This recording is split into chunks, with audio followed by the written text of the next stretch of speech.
Bruh, that's so annoying. We're so close to greatness. We're so close to greatness with the YouTube horizontal stream app.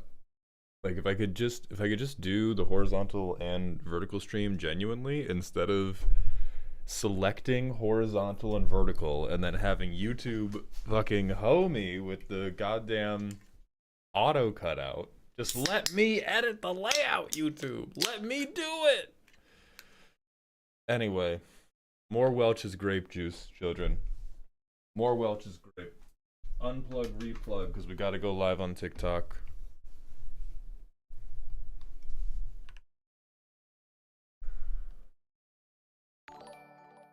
Brio 100. Okay. All right, thank you. Go live on TikTok. It's still Commander Deck reviews.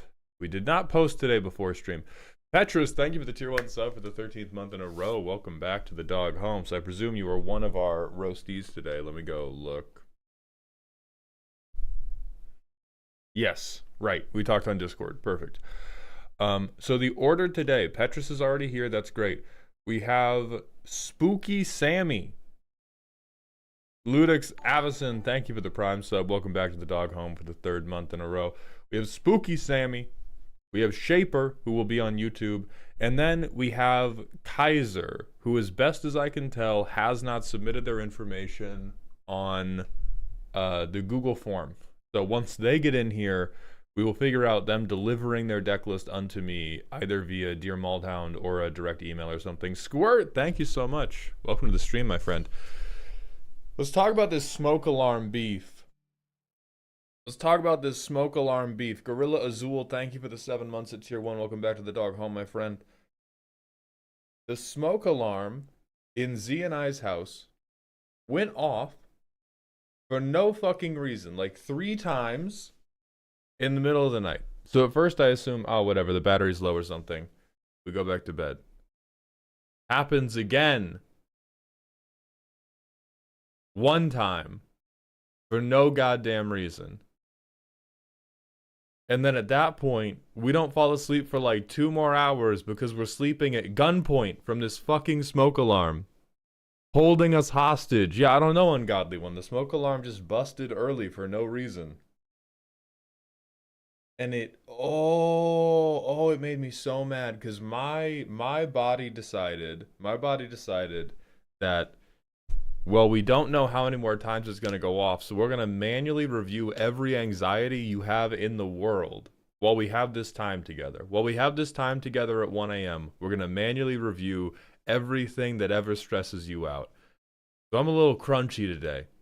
And that will blow back onto people having their decks reviewed. Prepare yourselves. Shaper, you're in trouble. Is it also a carbon monoxide detector? Yes. When I went, you know what I would fucking love? An error code on a smoke alarm. Just fucking anything that will tell me why it went off. Because I've had smoke alarms my entire life. I have lost double-digit, if not triple-digit nights of sleep to smoke alarms doing something, and it has never once saved me from a fire. And I'm not saying they shouldn't exist.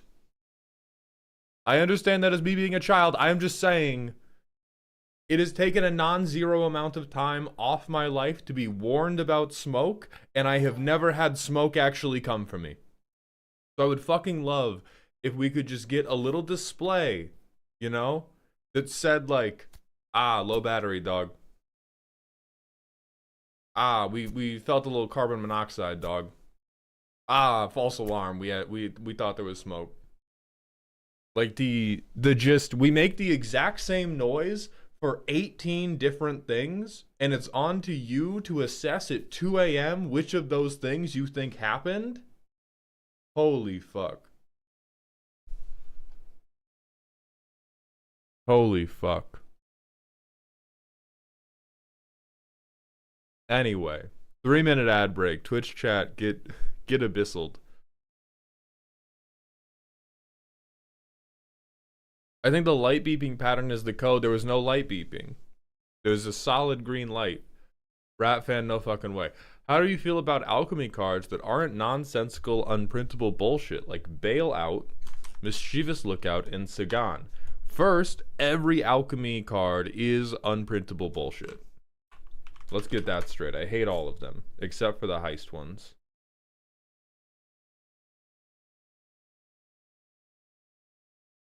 Oh yeah, this is fine. So you mean alchemy cards that do not have alchemy-specific mechanics? I think those are for the most part fine. That's a silly fucking card. That's a silly fucking card right there. Tift, thank you for the 6 months at tier 1, my friend. Welcome back to the dog home. Have the equipment upgrades come in yet? I feel like all that forehead is in higher definition than it used to be. So they have, but they're not installed, you motherfucker. We are moving to a bigger place, thanks to the subathon. Thank you all very, very much. And so a lot of the better equipment for me is going to get installed when we move my stream setup into that new thing. White Bread, thank you for that 16 months in a row with Prime. Welcome back to the dog home. 16 months, 16 fucked up decks that get me put in bubble jail. If you're moving, how are you going to take the support wall with you? Harval, I don't know if you know how post-its work, but you can...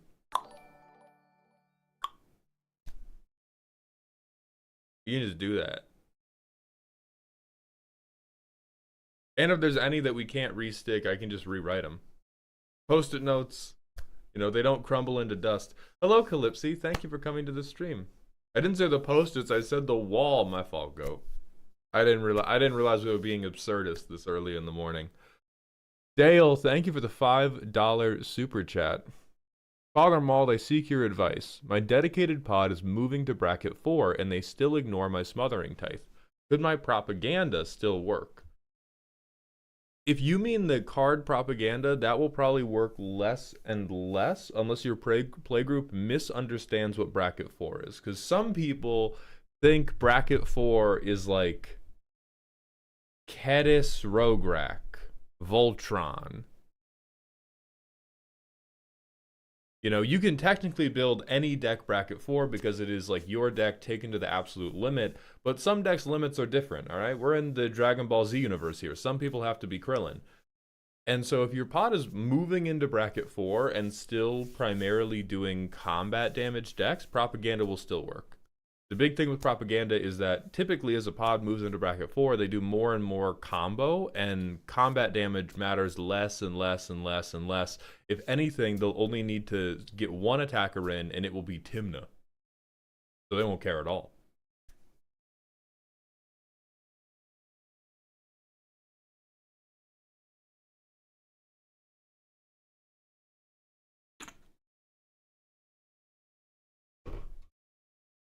Where do you think Krillin sits in the Dragon Ball nonsense power scaling ladder? 70th percentile. That's my hard answer.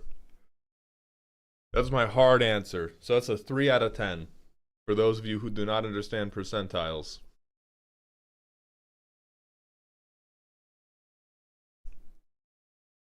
Good point. My pod has been getting more into Mill and Aristocrats. That sounds very bracket 4, and I don't think propaganda will do anything.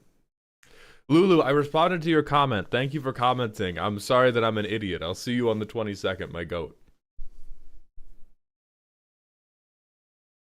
Damn, Mauld guessed completely correct. I've seen Dragon Ball Z. I haven't watched, like, I'm not up to date with, like, Dragon Ball Super, but I watched I'm a Dragon Ball Z kid, first and foremost.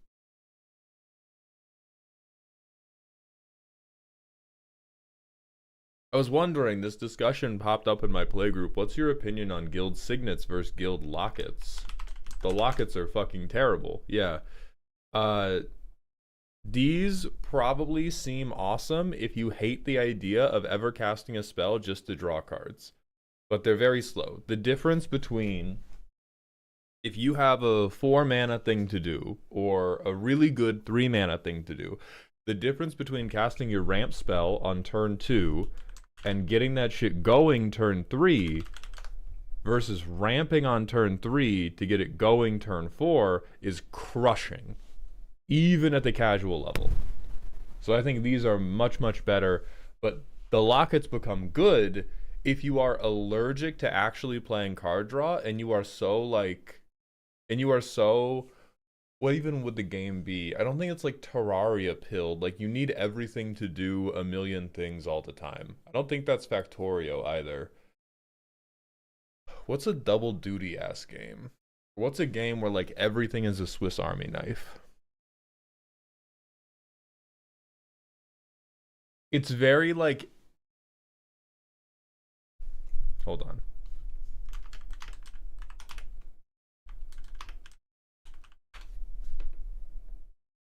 What do we call it now?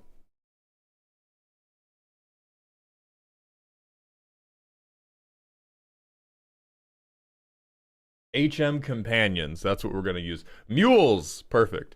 HM Mules. Is it Lockets are incredibly HM Mule coded. Like you just need them to be ramp and you need them to be card draw because in your heart you cannot accept stock up, which you should be doing.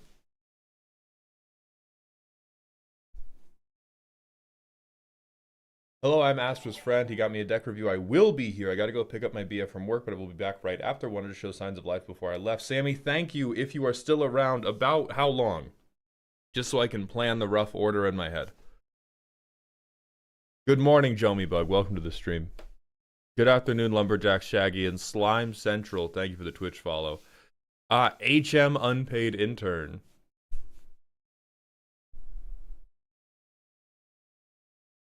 Why are the signets good but peak lands, sorry, bounce lands or bad filter lands seemingly so terrible? Seems like a double standard and I'm definitely not clip farming for engagement. The thing is I've come around on bounce lands. Bad filter lands, there are just so many other good lands. Like, is it Signet? That only makes it, or Azori, whatever. The Signets only make it because I don't have a million other 2-color rocks that will still fix my colors. The filter lands I drop because I don't want to be... I would much rather have control over my pips on a pip-by-pip basis. I don't want to be committed to... See, I like Cascade Bluffs. I don't like Desolate Mire. It's not going to ruin the game, and you can probably figure it out anytime you have to, like, float all the mana from these, but it's just like... It's just like one little extra math step that I don't really want to bother myself with 9 times out of 10. But in the Mana Rock situation, it's like the Signets or bust. You get the Signets, you get the Talismans, and then you're fucked.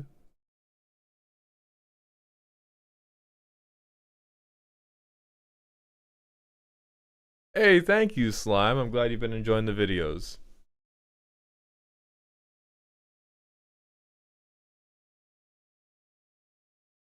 So yeah, that's my...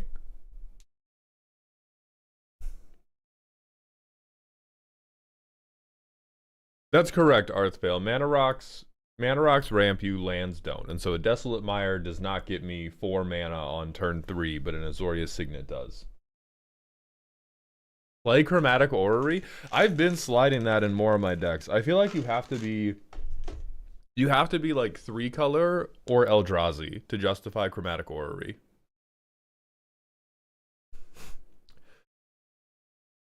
Any decks with Gutter Grime today? I have no idea. We're gonna find out together.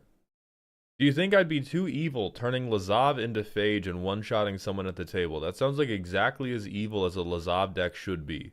That sounds like, hey, listen, you're a bastard, but who expects you to be different? Which Lazav? Oh my god.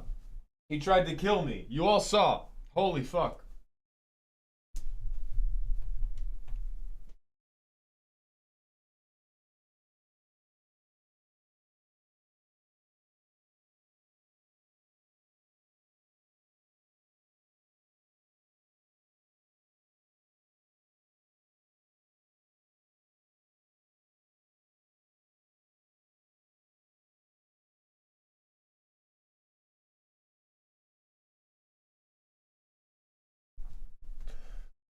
Oh my lord.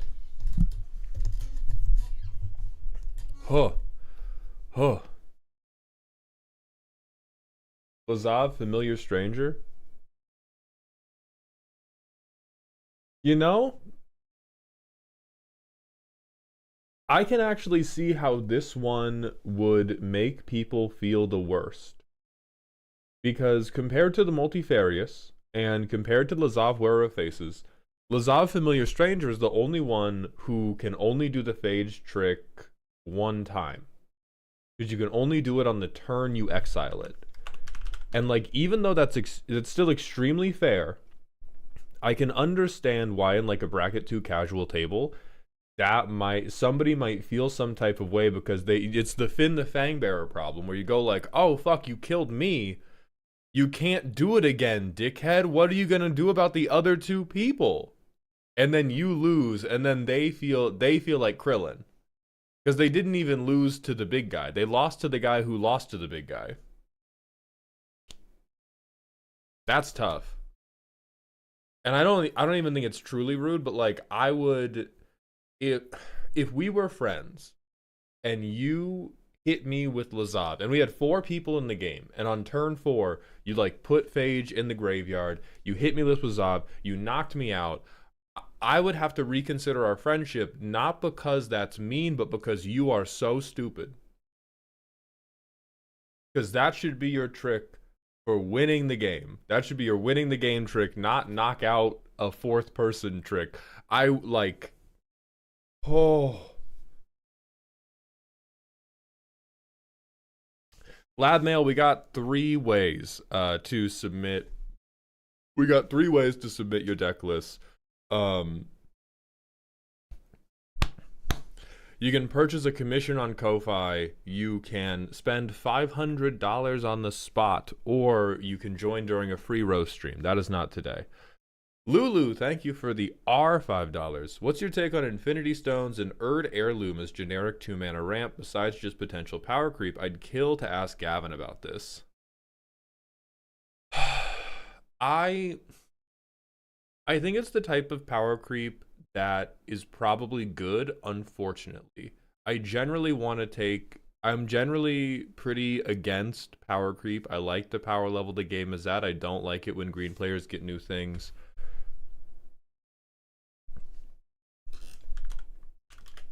But we do very consistently come to the issue with casual players where they really don't like having to spend mana just on mana. They really don't like having to spend turns just on mana. Lands are fucking boring. It's tough, but it's true.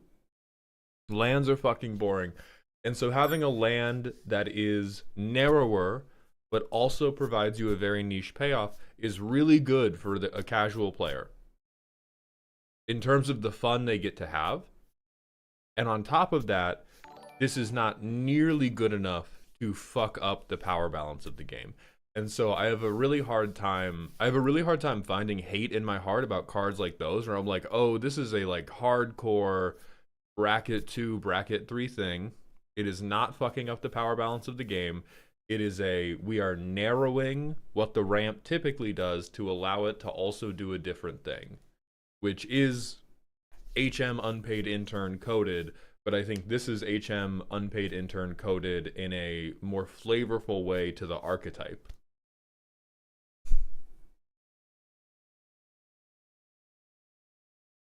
So in like Infinity Stone, I wouldn't even I would not call these generic 2-mana ramp. I think you got to be doing some specific shit to want to play these. Like if you ever respectfully, if you ever see me in a 3-color deck that does not care explicitly about reanimating, spend black mana to ramp only black mana, shoot me in the head. I have lost it and I need to be put down. Like it's over for me. There's no saving me at that point. And so I don't actually think they're generic 2-mana ramp. I think that they are relatively narrow 2-mana ramp that the internet wants everybody to believe is super broad so they can get more views on their videos about them. Like, this is very okay. I don't have a single deck I want to put this in. I can't believe... Yeah, Charcoal Diamond... Even then, you don't have to spend black mana on Charcoal Diamond. Like if I was in a very shitty Grixis list that really wanted to fix its colors, Charcoal Diamond might be there. Soulstone is black mana for black mana. That matters. That matters. I'm not just gonna. I'm gonna truth nuke all of you. None of that. You can't pretend that doesn't matter.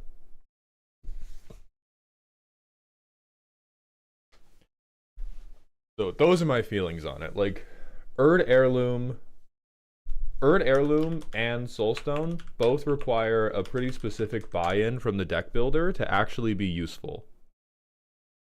You either have to really care about reanimating things that you want, and this would be your 10th version of the effect. This would be your 10th version of the effect. It's a relatively bad one, and you're probably in 2 colors, or you are in Grixis and you lean black. And Erd Heirloom, you're in a very creature-heavy green deck, which is a ton of green decks, but it doesn't mean like, oh, I have green in the deck list, now I play Erd Heirloom.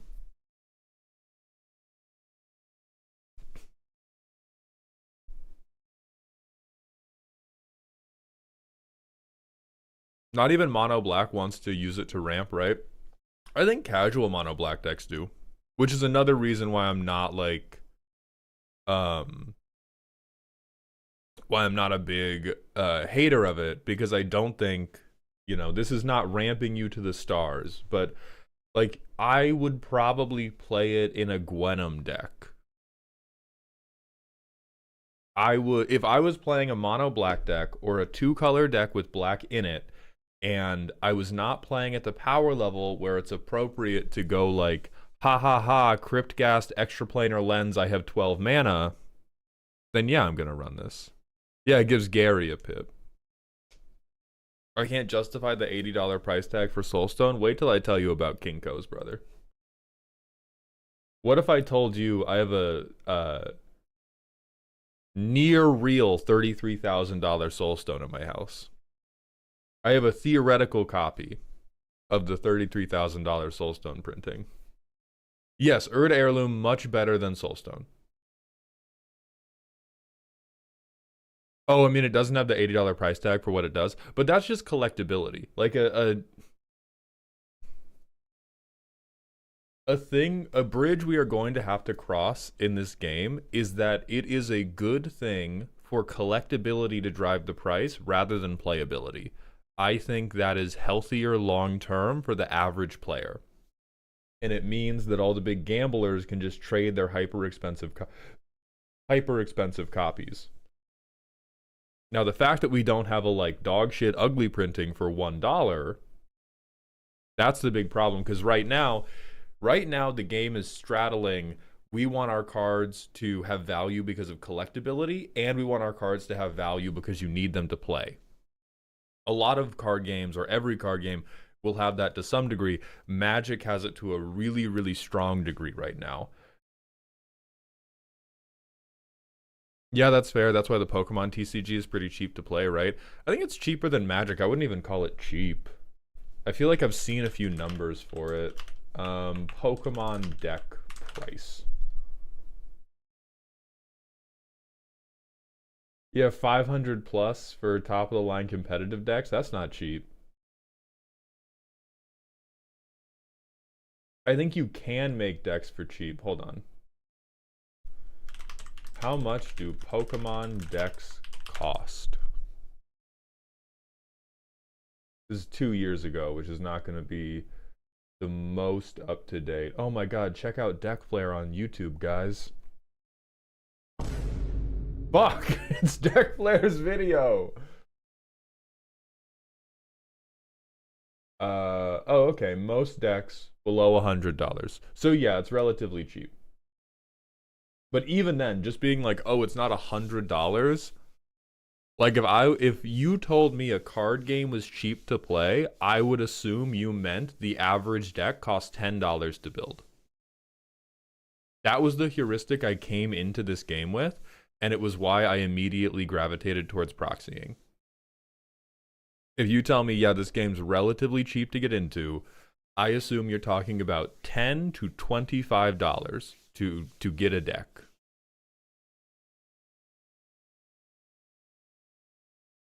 Balder, I can not roast your deck today unless you want to pay $500, but I can definitely roast your deck. It is a thing we sell at the beginning of every month. It is a thing we give away at the beginning of every month. If you are not yet in the Discord, I would join the Discord.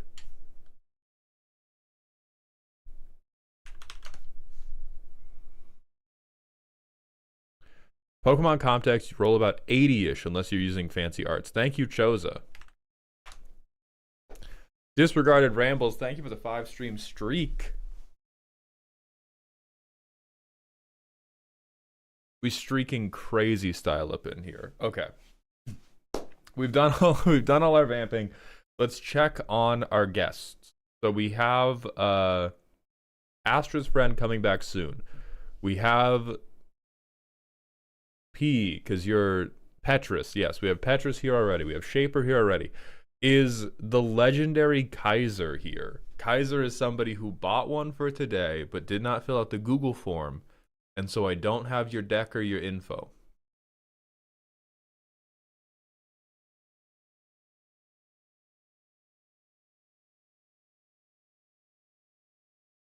Is there any commander with black in the mana cost that could turn Soulstone into an artifact creature? Very many. Anything with blue and black. The commander might not do it, but you can put cards in the deck that'll do it. I gotta blow my fucking nose again, my god.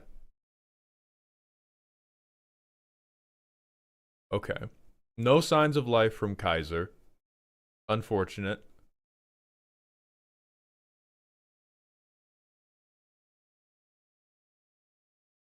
They may show up later. We're only 30 minutes into stream. Oh my god, my fucking jaw. Oh my fucking lord. Holy shit, you guys. I don't think we lost Kaiser, but they may have, I think more people than normal this month did not notice the post-purchase message giving you a link to the Google form to submit your information. So I think a lot of people missed it this week, or this month. Any advice for making a Varrock Landfall deck? How fucking dare you? Banned. Thank you for the first message. Goodbye. Coming to my goddamn stream asking about Landfall. Oh, somebody did this actually. Somebody did this actually. You're unbanned. I'm being silly. Adapt.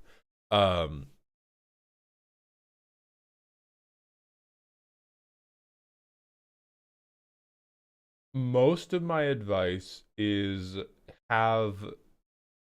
probably have to have like bounce lands. So you're gonna look at like Karoo and stuff. Well, Cyclops, like the streams are noon to 4, so they may be planning to come at like 3 or something. That happens sometimes. Sometimes people will sign up when they're like, oh, I'm busy from, I'm busy until 2, but the stream goes until 4. I'm like a plumber.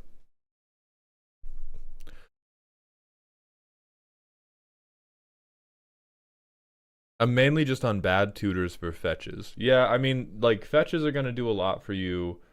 But if you want to do landfall in general, this guy low-key sucks as a commander. Low-key sucks as a landfall commander. But you can do things like Felidar Retreat. You can do, like, Weathered Wayfarer.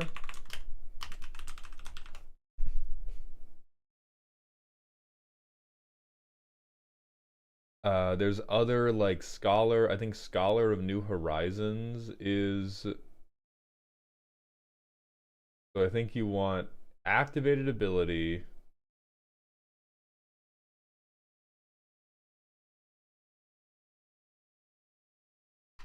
Land. Colors white. Not a fucking lot, my goat. Oh, never mind. Hold on. This is Oracle. Oracle land. Alright, you got more. But we need these to be activated. So there's like Weathered Wayfarer, there is nothing. There's Scholar of New Horizons. Congratulations.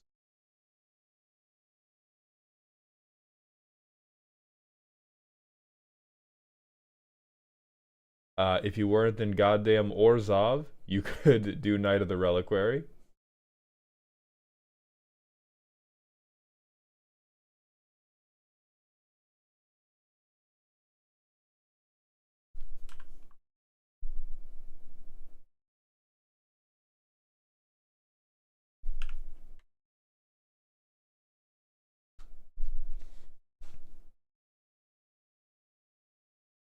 Yeah, Squall will also do it for you.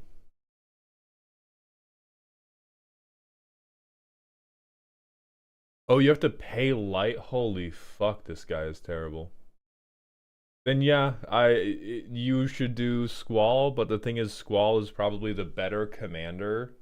Squall is probably the better commander for this. Yeah, I'm sorry guys. I thought the card was good. I thought the card had legs. That's my fault. That's my fault. Emmerich Rojak, yo Maul, do you ever consider a separate channel for political content?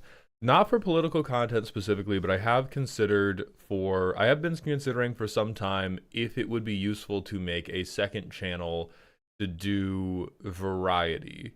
Because I used to be a variety creator, and then my magic stuff was doing the best, and so I just kept doing magic stuff. Uh, I'm mostly worried about if I post enough to make it worthwhile to try to grow another channel from zero. Because, like, variety would be fun to watch, but I do variety all the time. Do you watch it now? I don't think so. That's not. Please don't feel pressured by that. I'm just saying that, like, the variety is happening all around you at present moment.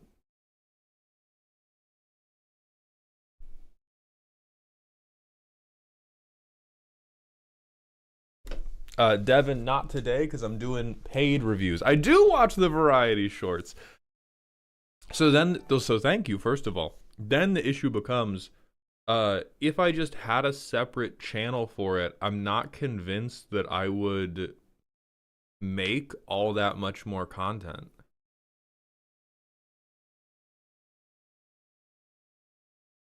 Would it be outgrowing that channel or preventing people from leaving this one if that's not the content they want to see while still giving you a platform for it? I think it's mostly that, like, everybody I've talked to, like, we wouldn't make a separate Twitch channel. I think the streaming is always going to be kind of a weird muddy pile. But when it comes to like another TikTok account or another YouTube channel, the worry is that so far I have seen really consistently consistency and quantity of uploads is important. Some of my stuff is good enough to ignore that. I have not yet studied the blade enough to become good enough at this to ignore posting like once a day. And so I worry that if I have two channels, all that's going to happen is I'm not going to post enough on either channel. Also, Jack Dayton, thank you for the Twitch follow. Welcome to the doghouse. Would you ever consider a political commentary channel / stream? I don't know if my ego could handle getting bodied by Josh Johnson every week like that. I would like it, but that would be genuinely hard for me because he's really fucking good. And I remember as a kid, I looked up a lot to Jon Stewart, and he's now like soft taking over for Jon Stewart. So I'd be clenching my fist like Arthur every fucking day about that. So I would probably still do. Honestly, I like your vamping, but not enough to move over to another channel. So Lord Xavier, when you say that, do you like it enough to subscribe to a second channel rather than like move over? Because it would really be what the two channel thing would be is it would be one channel that is only ever magic, and then it would be one channel that is only ever the things I'm doing that are not magic. And so it's less of transition over to a different thing, and it's more of the same videos that you already see. One would have a slightly different profile picture.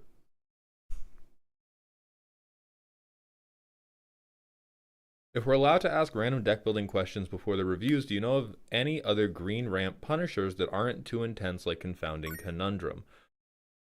Lab, my recommendation to punish green ramp is almost always to play earlier threats.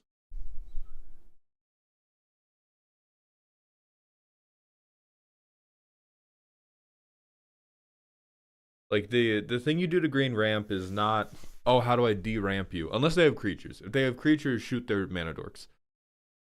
But if they're ramping with lands, most of what you need to do is try to identify how do they transition a lot of lands into a threatening permanent. How do I stop that? That can be done with counter spells. That can be done with timely removal. And then in the meantime, you just hit them. You just hit them as hard as you fucking can. You ball up your fist and you fucking punch them. I like it being mixed TBH, but I don't know if there's a significant upside to separation. So the problem with it is so much of content creator advice is, yes, the solution everyone wants in a casual format, be forced to speed up the game. It's not about speeding up the game, it's about interacting with threats in a reasonable way. Like, the game might become faster, it might not. The way to think of it is more like, if I just sit there and let you charge out the Kamehameha, what the fuck am I supposed to do when the laser beam shreds my intestines? If you do not have a deck, if you have a deck that can compete with the top end of a green ramp deck, then yeah, just twiddle your thumbs, charge up your Kamehameha, and have the lasers hit each other. But typically, the people who are asking, how do I stop the green rampers, are playing decks that cannot compete at the same top end. And the logical answer there is just don't wait. And as Coyote points out, the green player is the one speeding up the game. They are the one trying to play ahead of curve all the fucking time. If they wanted to play the game at normal speed, they would play land for turn like God intended and pass. But they don't want to do that. They want to get 10 mana on turn 5, they want to cast Apex Devastator, and they want to have way more creatures way sooner than they should.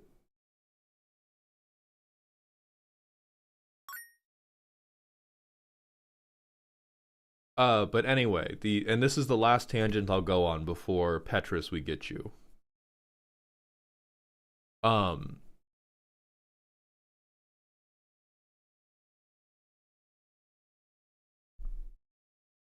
To the point about, I'm not sure if differentiation could help. Boofed, hey Boofed, I appreciate you. I'm just happy to have the viewers here. Don't worry about it. If you want to like the YouTube stream, may Yugi bless you. I appreciate you. It is not necessary. Right. So whether splitting channels for variety would help. Basically, all of the advice about how to grow as a content creator is all superstition. It's very difficult to identify what are actually consistently helpful things and what things worked for one person once, and so they swore their entire life to it. And so, like, on CGB talked to me about it one time, and he was like, I think he said at one point he was trying to manage 3 different Magic channels. I don't know if he's still doing that, because I think he moved away from it. You think you've but got what it takes. But he told me for a while, and this was like, this is a year or more out of date. In best of one. He told me for a while that he was doing, like, he had a Brawl specific channel. The Cool Kids Club Dojo. He had a, get out of here. He had a Commander specific channel. And then he had, I think, one other channel for trying stuff. And he was like, I genuinely think it helps. And that was all within it was all within Magic. And he was still differentiating to the point of having a different channel just for, like, different population segments within Magic. And basically every Magic channel I've ever spoken to has been like, yeah, I cannot post anything that is not Magic on this channel. I get fucked. The link channels will be at the bottom of the page, boss. Thank you.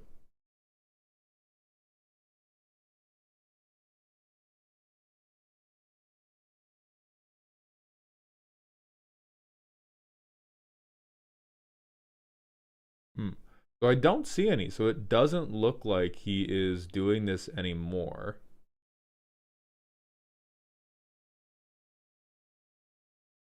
So maybe he has changed his tune. Um, but I know that it's usually like historically the advice I've been getting. He has covert go to. Um, oh, Kaiser, perfect. You're here. Send me your deck somehow. I don't have your deck yet. He has covert go to, which is his brawl channel. Ah.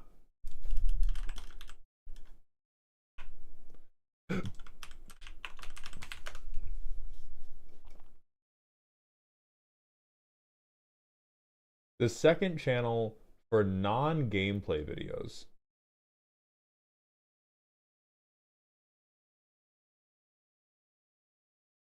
Looks inside gameplay video.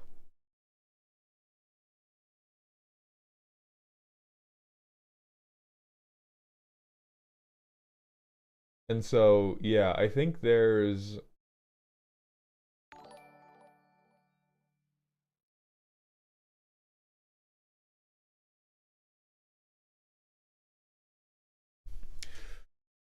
Ant Bleh, thank you for the Twitch follow. Welcome to the doghouse. Kaiser, either send it to malthound@gmail.com or put it in Dear Malthound in the Discord. No offense, but if there's one thing I don't want to watch from you, it's political stuff. I guess in that sense, it would be good for you to make a separate channel for that. LMAO. Exactly. Like, there's some people who I am sympathetic to that. Like, I am insulated by my privilege. So I get to yell about politics because nothing villainous is currently being done to me personally by the Trump administration.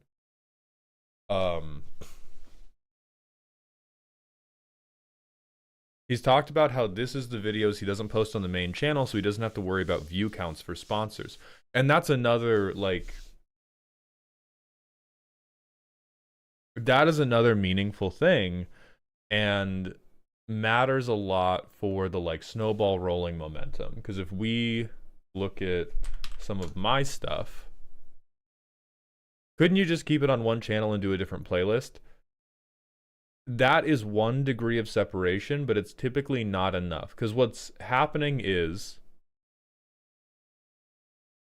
Hold on, let me...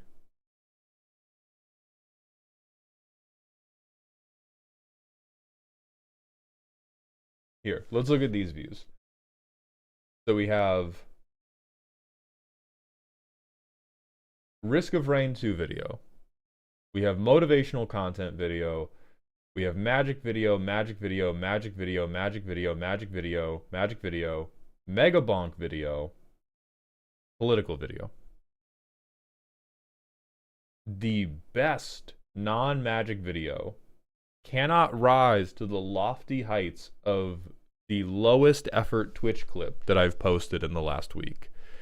Now, I do think that clip was funny. It featured an old lady being run over by a car. But really, really consistently, anytime I do something that's not magic, it does just straight garbage. Just like straight honking garbage. And so what we don't want to do is... It's not even YouTube sending me to the Shadow Realm. The reason people think that's a thing where if you post low view videos, YouTube does something bad to you is it trains people to scroll by. Like, imagine if every time you scrolled, this is not even somebody you're subscribed to, but every time you doom scrolled, you saw a guy who was posting content and it had like 1 million fucking likes. Internally, actually no, say in chat please, because I do want to... Z wanted to have me... Actually no, this isn't going to matter because the lurkers won't... We'll do the lurker check later. Anyway, say for yourself or in chat how long it would take you to try watching one video if you saw 1 million people had liked it and something from this guy popped up in your fucking feed every single day. Versus, and now we're going to consider, how long would it take you to check out one of those videos if they had 10 likes on their shit? You still see him every single day, but it is like single digit, double digit likes. Y'all look at like counts before watching. Everybody does. If you think you don't, you are not keeping track of your neurons appropriately. I have never checked like counts. Yes, you have. You have never consciously checked like counts. You have never... I don't. Oh no, guys. Everybody thinks they're immune to propaganda. Everybody thinks they're immune to propaganda. You can't see likes before clicking the video. This doesn't matter for people who click. This matters for people who scroll. Yeah, you didn't notice the like counts. Your brain noticed them. Your brain noticed the large crowd of people liking the videos. Yeah, if you're not a scroller, it doesn't apply to you. I have genuinely never noticed a like count until somebody comments forgot to bot the likes. So I'm glad that we're all very enlightened. I do need to impress upon you, you have all noticed the like counts. You have never taken explicit stock of it. That's a good thing. Like, it's... I believe every single person in this chat has not, like, scrolled into a video and then gone, do you have enough likes for me to watch you? Nobody's doing that. But it is one of the visual elements that your brain picks up basically instantly. Whether or not you're trying to. Even if you're going, I'm actively trying not to. Even if you're actively attempting not to, your brain will still pick it up. It is subconscious programming that is happening. So anyway, what is happening when people are like, oh, the algorithm doesn't like my variety content, is when people watch me, they're generally cued in to wanting it to be magic content. So they see it not being magic content, they flick past very quickly because they just go the Ranger, I said this only applies to the doom scrolling. I've already said that. You've already been recused from this conversation. So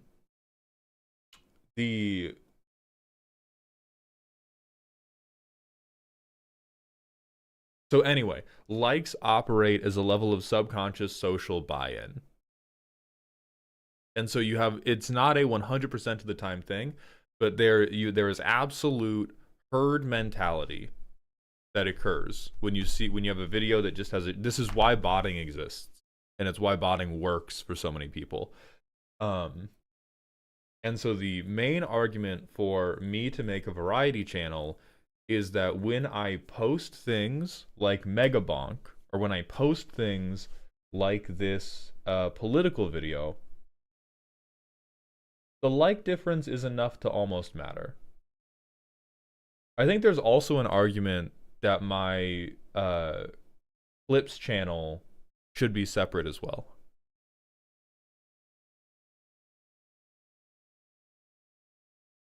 I need you to know I've started feeling bad about not clicking on notifications, or worse, clicking off a video to go to a notification for what I'm doing for metrics, for what I'm doing to metrics and retention.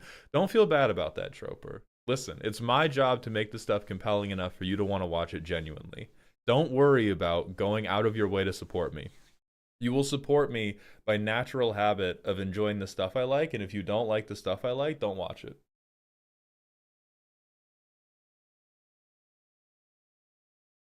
Isn't the main reason for like botting because most platforms push content with more likes? That is both true, and part of the reason platforms push content with more likes is because more people will watch things if they have more likes.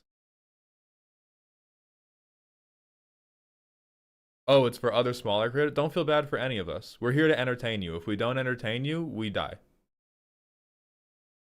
That's how it goes. I think another side of it is if your content is generally associated with a specific topic, when someone sees you and it's about another topic they don't care about, they subconsciously lose trust. Exactly. And so that is I think that's the other angle for having a separate channel for everything that is not like a dedicated magic skit or review. I don't have a variety channel, Fire. I'm talking about the possibility of making a variety channel. Because I think the Twitch clips could be good. I'm working on becoming more clippable. I'm working on making the Twitch clips more interesting. But I think the Twitch clips, I'm at least like, I'm still talking about Magic. I'm still talking about Magic all the time, and it's still giving like opinionated commentary on Magic, which is what people expect from me. Um,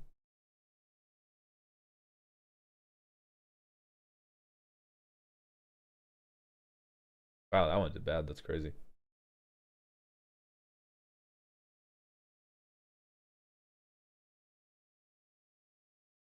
But yeah, it's something I'm thinking about, and I don't have a defined decision on it because to make it, in terms of a different but somewhat related medium, I write under a pen name and will use different pen names when I branch out into other genres because some people only want one genre and having other things under my pen name would turn people off. That's the same argument. Exactly. For a while, I didn't watch anything of yours that wasn't MTG, but as I've joined streams more and enjoyed the vamping and tangents, I found myself watching the rest too. I'm I'm glad to hear that. Thank you. But the well, Rage Mage it is, and the I have been trying to put more and more emphasis on my personality. The reason I've not made a variety channel yet is because motherfuckers like Jerma exist.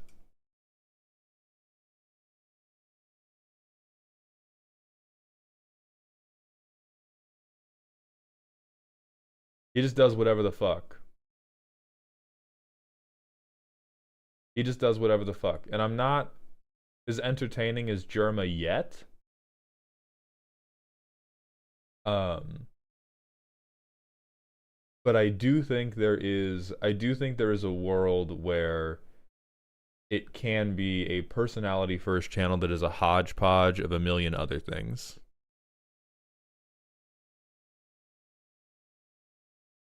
And so I don't want to be like, so if I ever made a split, the split would be a very dedicated, here is a Magic only channel and here is a everything else.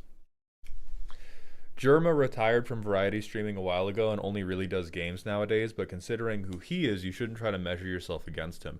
It's less of measuring myself against him and more of going, it is possible.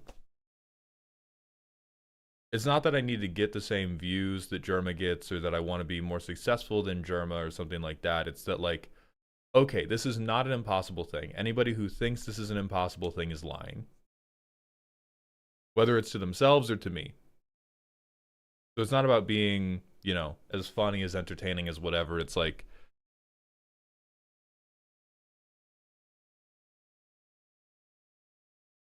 yeah. I would look into RT Games since he started as a TF2 creator and was able to become a variety content creator. Okay.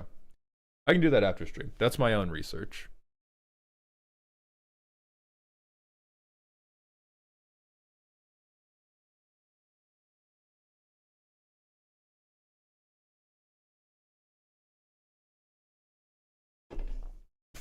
Oh yeah, that's fair. It's like if you want to be an author and see absolute trash that's published and have you go, "Oh, getting my shit should be easy if they did." It's not like that. I do think that's a little bit of measuring yourself. I would say it's more of like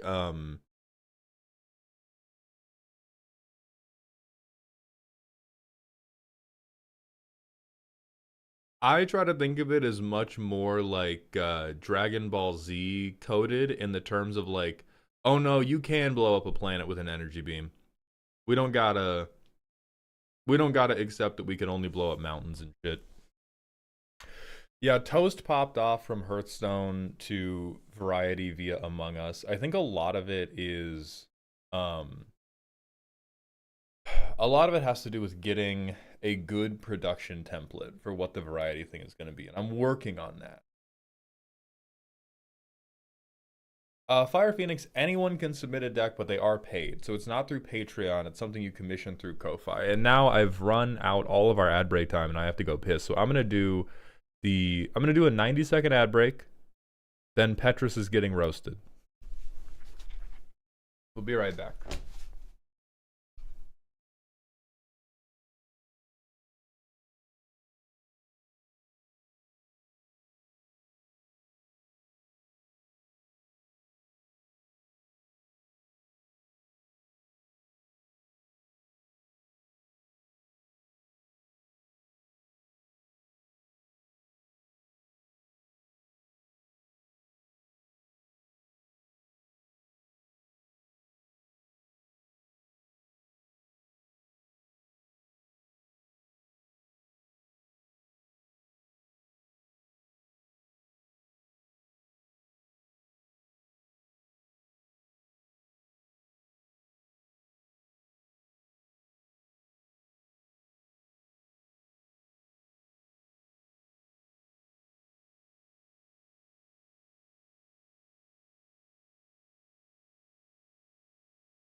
All right, you bunch of jerks.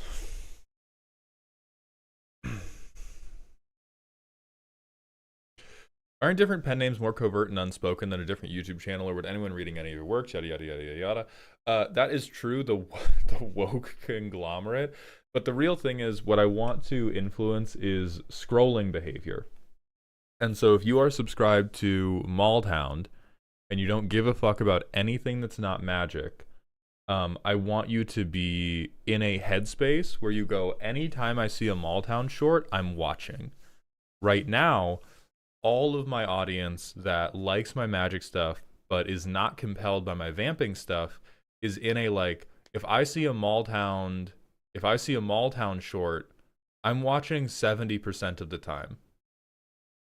That is deleterious to performance. You want to have a, like, subconscious vice grip where they're like, I trust, not even parasocial, I trust that everything this guy makes is going to entertain me, and so I will watch it. That's not even like, oh my god, I love Maldhound. That's not, oh my god, Maldhound's awesome. That's like, everything I have seen has entertained me.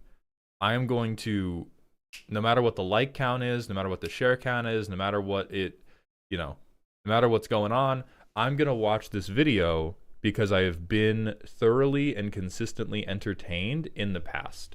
And quite frankly, if you're in this stream, you are in that camp.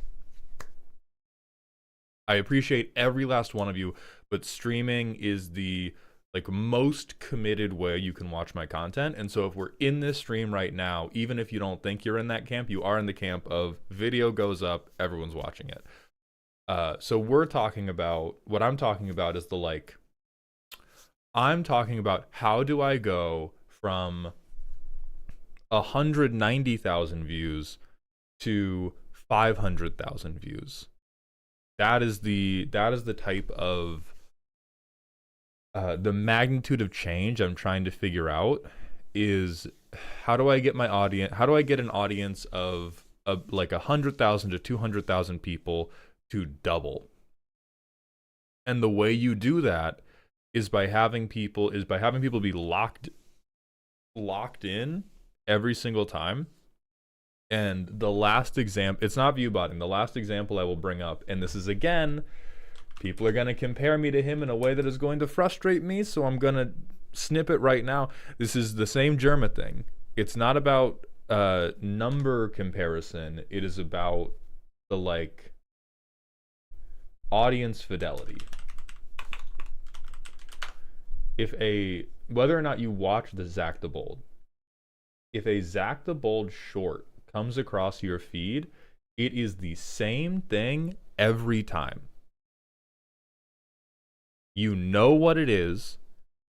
You know the broad category of feeling it is going to elicit in you. It is visually distinct, and it is the same thing. And even then, some are lower than others. I think this one is low because it's an ad. But this is like,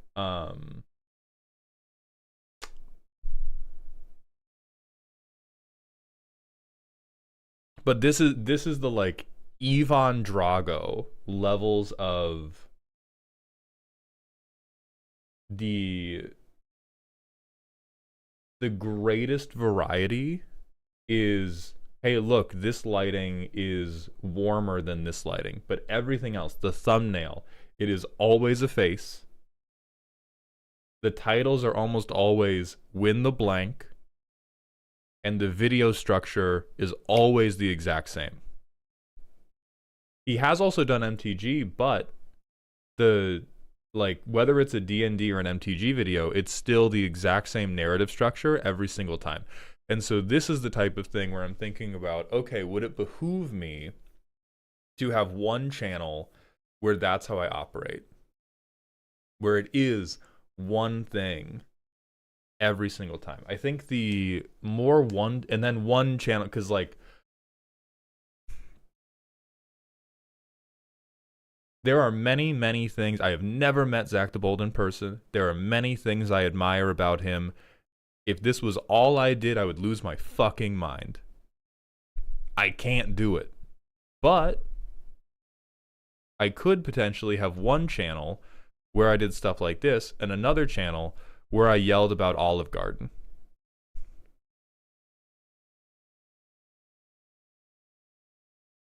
So that's the type of stuff I'm thinking about in my head is, do I have a channel where the goal is what, you know, my production value should come up too,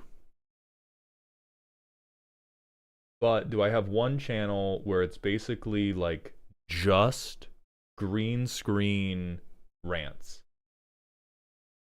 Because those are, hold on. Where's this guy? Because this guy is even more one-to-one. Not interested.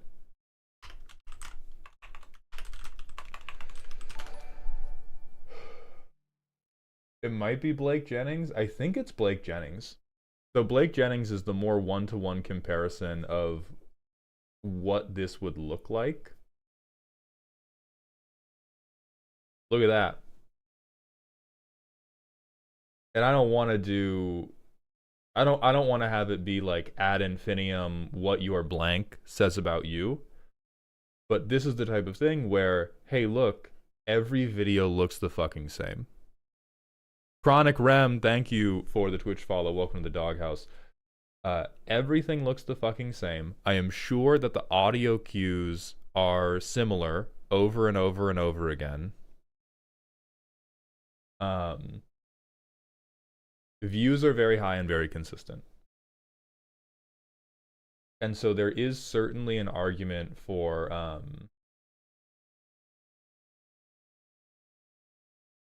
making the channel like that, or for making a channel like that. Yeah, he also does D&D. So like, what the way variety would happen is if I took the Blake Jennings or Zach the Bold approach. Oh, and hey, look at that. They both have a similar number of subscribers and a similar number of videos. Look at how well that formula works. We're not roasting. We are actually admiring. We are glazing.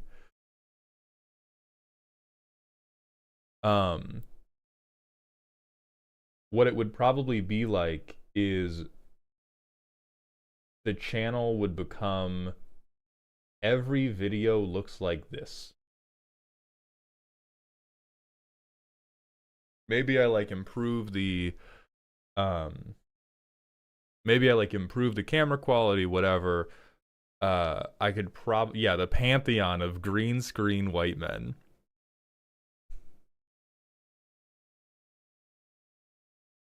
Well, Lucas, the thing is, I already do variety. Most of what I'm talking about is how to make variety work the best, and if I have the capacity to post enough to make that work. Because the big hiccup here is, let's say I do this,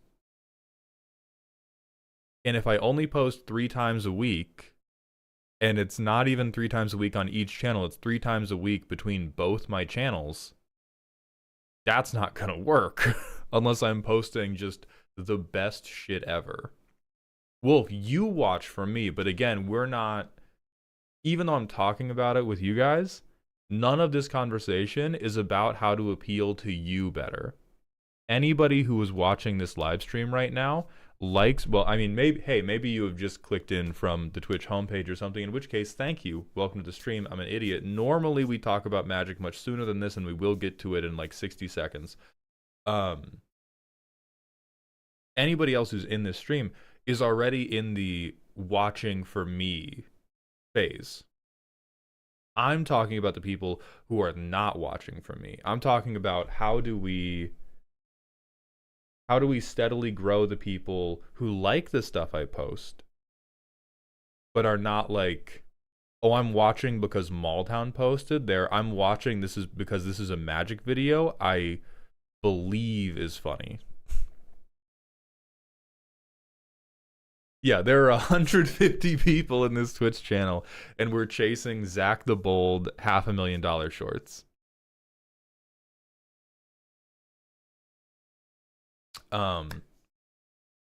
Hey, thank you, Sharkdom. So you know what? Here is...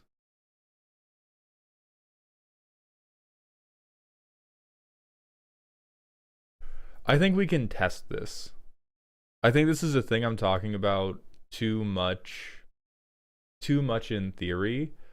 And this is a thing I can genuinely just put to a physical test. I think your roast shorts specifically have reached that type of viewers. No. Well, yes, but not to a broad enough degree. And the thing I'm trying to figure out is, would niching into that format make the difference? Because God, I'm so sorry about the vamping, guys. Petrus, I swear we're gonna do your deck. Another person who I met at Gen Con this year is Cinderblock Sally, who we've talked a bit about content, and they told me that they very recently made the jump between my types of views, which is like my how do we filter?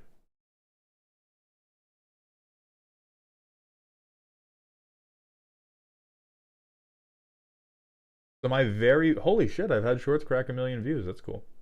My very best ones are getting up there. They're very, very old. These are ones that have been out for over a year. Over a year. So we get there, but it takes a really, really long time. Cinderblock Sally, this shit's like a week old.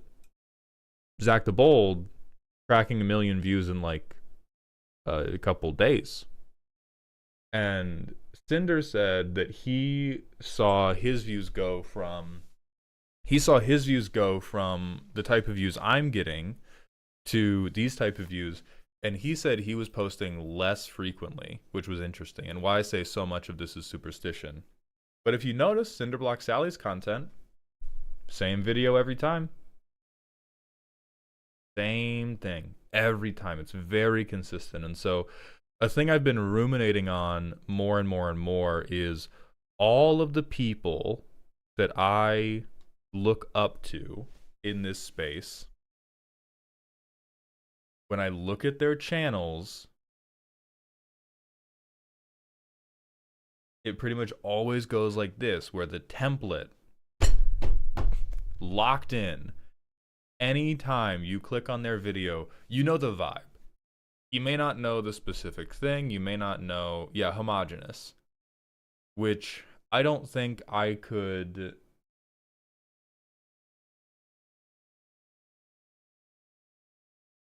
I think I'm a little too squirrely to have all of my content be like this, but I think it may be worth having a channel that is like this. And yeah, Ungodly One also it makes it very easy for YouTube to figure out who to recommend you to. So those are all the thoughts in my brain about it. Let's see. All right, my goat. Have you ever done one that looks different? And oh my God, look. Hey guys. Look how different the facial framing is.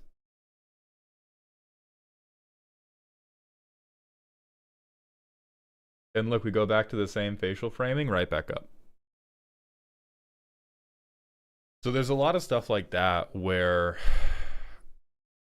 when you're trying to appeal to a broader audience, there's all this stuff where it only barely has anything to do with the quality.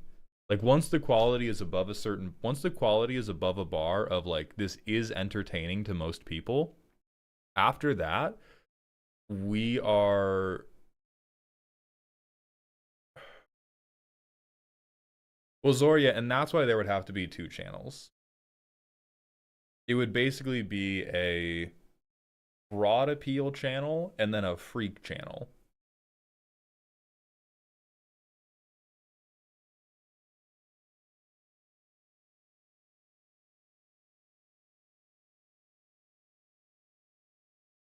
So I'm not talking about I'm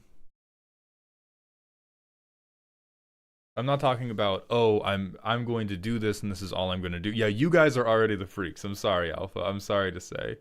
But it would be, yeah, and I think I just test this. I've talked about this so much. And this is really a thing. This is really a thing that I just like put into practice, and I probably test homogeneity. Well, the algorithm is people, Keaton. That's the thing. Like, we can talk about this appealing to the algorithm. This appeals to people. EBB. Hi. Yeah. Yeah. I'm gonna go get us lattes. Thank you, Mochas. baby. You have my wallet?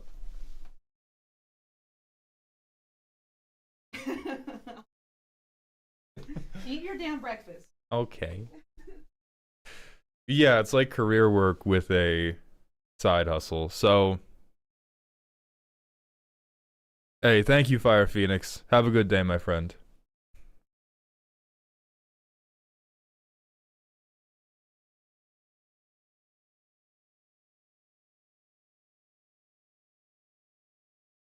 Yeah, vamp session's crazy long. In no small part because my jaw really fucking hurts and I was hoping that I could loosen it up by yapping, but I cannot. So we're gonna soldier on. Petrus, are you ready to go?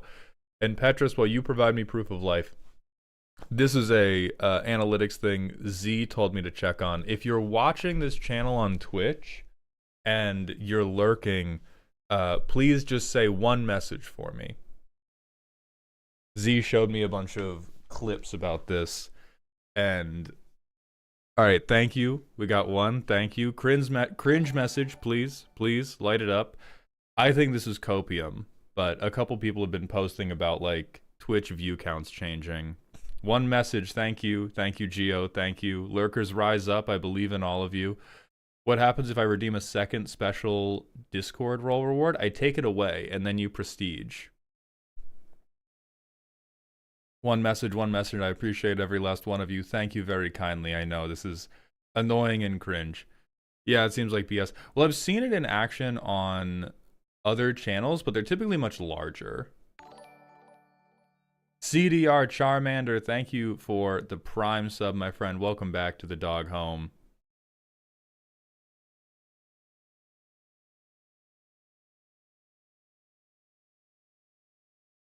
I think it's probably more to do with engagement shooting up your analytics. That is not true on the time scale that it's been presented to me on. But anyway, doesn't do anything. Thank you, lurkers. You may go back to lurking. Let's move into the main content for today, which is deck roasting. The first deck we have on the chopping block is Petrus's.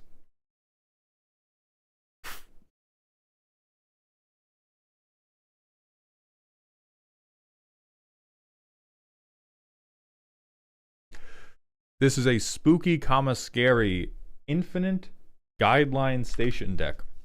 Cast multicolor token makers like Silk Torrens and Ferris Rokirik to make a ton of multicolor permanents, then cast Guideline Station to make robots. The win con is Jet Mirror or stuff that scales with number of artifacts. There is a combo with Abuelo and Time Sieve to take infinite turns, but that's not what I want the deck to be about. I'm stopping you here.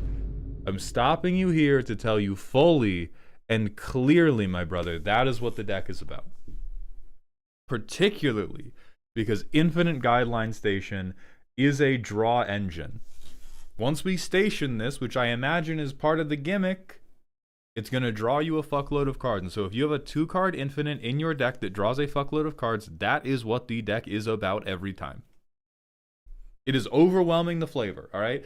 You're coming to me talking about, oh, I want them to really appreciate my grandma's cookie recipe. Well, what's in the recipe? 80 pounds of butter and sugar, and then 1 dash of a special herb from her garden. Nobody can taste the grass, dog. We can taste the Time Sieve. So we're cutting that if you don't want the deck to be about that. If you want the deck to be about that, that's okay. That's okay. You can have a powerful deck. But if you, as an artist, do not want this deck to be about the Time Sieve Infinite, it's probably going to have to go away. All right, card draw. Not true, but we get it. We can tutor. Greedy is, well, actually not that greedy. Only 3. Yeah, you know what? I actually believe in this one. Okay. Tags are not real. Alright, so we got some artifacts. We got a lot of multicolor stuff. Yeah, we got to get this shit out of my face, man. We got to get this shit right up out of my face. Okay, so this is just everything that is more than one color.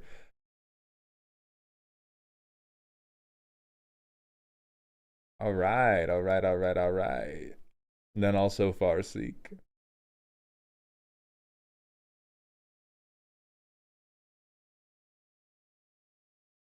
Oh my lord. Oh my lord. We said spooky scary. I'm trying to. So this is like, this is soup in an alternate timeline where nobody ever committed genocide for paprika. We got carrots, we got onions, we got leeks, and we have hot water. Good to go. Good to fucking go.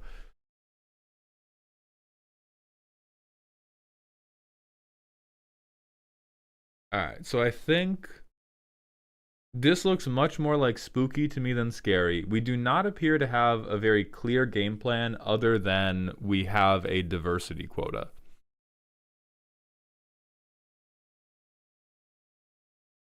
Insane. Let me see how this plays. This is baking my brain instantly. So I get a Triome. Wow, harsh that I did not have that in my opening hand. I get a Triome, I get a Mana Rock. I get a Mana Rock. I will say, scary gameplay, this is not. This is deep in the heart of spooky. So when I make this guy, it doesn't do anything. Or we'll have one multicolored permanent. I could Leyline to get my Mana Rocks too. I guess if I Leyline, that's not the end of the world because I can Leyline and then now I'll have 4 when I play my commander on turn 5. Ooh. All right. On curve, I play my soup bucket. My soup bucket makes 4 soup.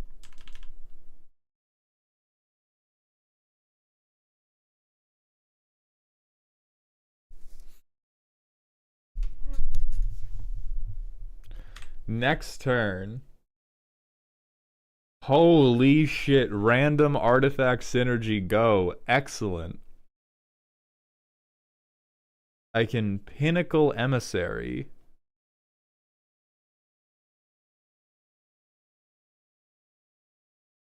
I have 11 station. Do I have an artifact spell to cast out of hand? No, but I have this fucking guy. So I cast this guy. I tap everything down to station my commander. Now, when it swings, now I draw a fuckload of cards because I have 4, 5, 6, 7, 8, 9 permanents that are all colors. 1, 2, 3, 4, 5, 6, 7, 8, 9. Ooh! Now we're cooking.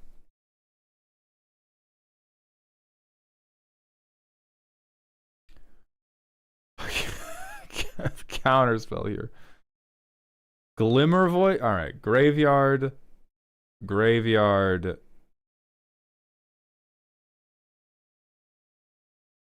graveyard. Oh, I need to graveyard again. Yeah, fuck Inventor's Spam, man. I don't care.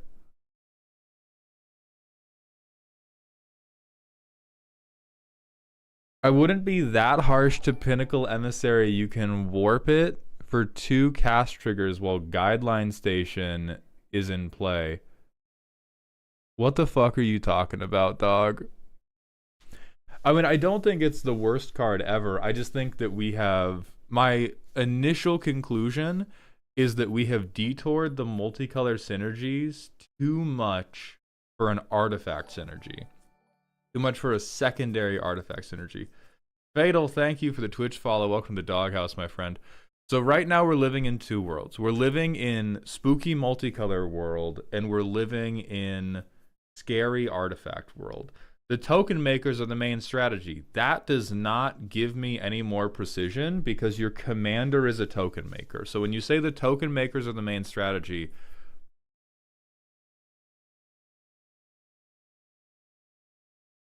because if we want to do artifact token makers, I am then lost as to why we're doing 5-color soup. If we want to do 5-color soup token makers, not all of these token makers are created equal, and Pinnacle Emissary is Krillin. Right, Hellcat's on it. If you wanted to say, I want to do a bunch of tokens, I play Guideline Station, I flicker Guideline Station, I make a bunch of tokens. General Ferris Rakirik and Silk Webweaver. Then can you explain to me why this deck is not Naya, if those are our two favorite? Like, I'm not saying you're wrong, but I'm trying to identify consistency in your desires. Because we have Cranial Ram, who General Ferris Rakirik does not know from Satan. I think he makes golems, which are artifacts, but they're already 4/4s. Just hit a motherfucker with the 4/4. I mean, yeah, it could just be a Jetmir deck. So I think that's the main creative thrust I want to get past. If we want to have this be my collection of my favorite multicolor cards, okay, that's fine. We're never reaching scary. That is a hardcore spooky deck. If we just want to go, here's my collection of multicolored boys I think are dope, and I think Pinnacle Emissary is dope. Hell yeah. Hell yeah, brother, but we are never escaping bracket 2. But you could do Naya artifacts, especially if we wanted to do disruption, because what I'm imagining is we have a lot of cards right now. Oh, we even have the flicker. We have a lot of cards right now that are either, hey, look, multicolor thing, or are, hey, look, artifact thing. But if you sharpen this to a Jetmir multicolor tokens list, then it can be, these are my multicolor token cards, these are my disruption. The deck as it stands currently has no place for disruption. Our suitcase is full of rainbow underwear. And then robots. It's tough. Yeah, and we got a value twink on the side too. Like our desires are spread so broadly that we packed it full. They have Mendicant Core. They have everything you can think of, and not removal. Or not good removal. They got a little bit. They got dispatch, which is again artifact synergy in a world where Swords to Plowshares exists.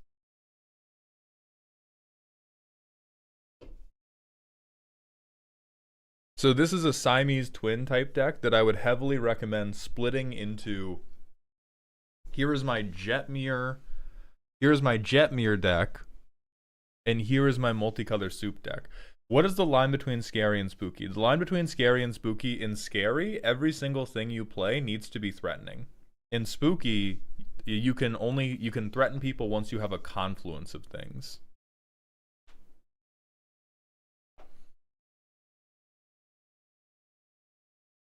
I cannot believe people pay you for this shit. I know, right? It's dope.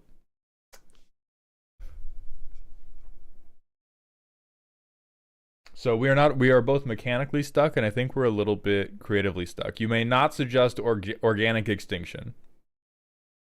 We may not suggest organic distinction. So Petrus, what we need to decide, we need to go to war for Paprika right now. And that Paprika can either be, holy fuck, I love Jetmir, and I would like to do something a little bit different with Jetmir. Or the response can be, oh my god, I love all 5 colors, I love multicolor permanents. And the guide to that decision should probably be, how many little weirdo cards do I want to play? How many little freaks do I want to have in my deck? Because if you want a deck that's focused on, like, Taurens and Silk,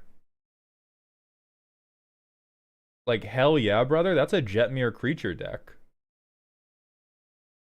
Even General Ferris Rakirik can get in on that, and the triangle, the Triforce of these 3. I did a square, my fucking fault. The triangle, the goal was just making all the different multicolor tokens I can. Okay, I can respect that goal, in which case the artifact synergy got to get the fuck up out of here. That's distracting from your ninja way, my brother.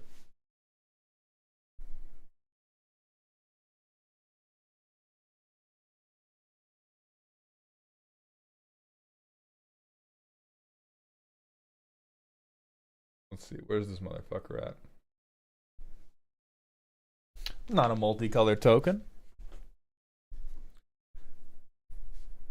Maybe we can copy. Do we have artifact multicolor token producers? Like we just a whole second deck just fucking abducted us halfway through, which is the artifact deck in here because we have power equal to artifacts you control. And you're going to go, "Oh, but it's a multicolor permanent, so it makes a thing for the commander." Right. And there are way cooler, there are way freakier multicolor permanents we could be running that will contribute to the token game plan rather than just piggyback off of the artifact game plans. But then once I make 40 robots, the stuff that scales with artifacts gets better. Dog, if you have 40 robots, kill everybody. You know what scales with 40 robots? The attack step. What do you mean? If you had like... And this is where I'm going to get you for being Factorio pilled, because that is a situation where when your deck is working, you win combat, and you are choosing to not win combat to play with Legos, which is not a thing Magic is great for. The vibes of a Magic game where somebody is choosing deliberately to not win to play with Legos instead, that always falls flat. And I realize 40 is an exaggeration. 40 is an exaggeration. But even at the point where you have, like, you guys know what's coming. We're force furring this, man. At the point where you have 7 robots, you win. Maybe not that turn, but if you have 7 fucking robots, like this thing just kills people. I'm sure there's a multicolor version. There's some multicolor Anthem that will also do it. But that's the type of thing I mean, is if we want to make a bunch of multicolor tokens, that's awesome, but we don't then go, what if I took a bunch of what if I did the thing and I used that as a raw material for a different thing, and then I used that as a raw material for a third thing? How loud would everybody clap? Just do the thing and then kill people. Do the thing, use the thing to purchase hammers. Yeah, Tiger Bots also sounds hard as fuck.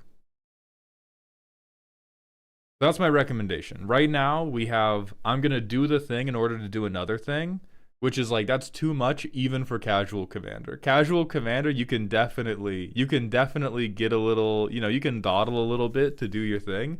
We can't be like, how do I do the thing in order to do another thing? How do I set up a Russian nesting doll of gimmicks? So in that line, I want to try to find who are our other... Like, multicolor has to have a tag or something.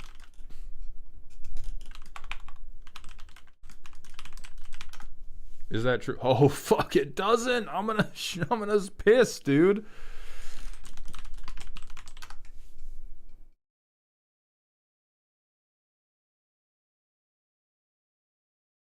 Oh, colors more than one. Thank you so much, Cactus. Holy fuck.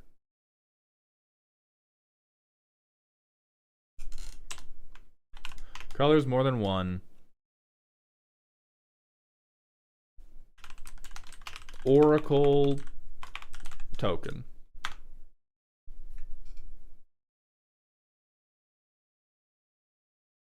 I did the wrong fucking direction on that. More than one. Rhythm of the Wild is not crazy.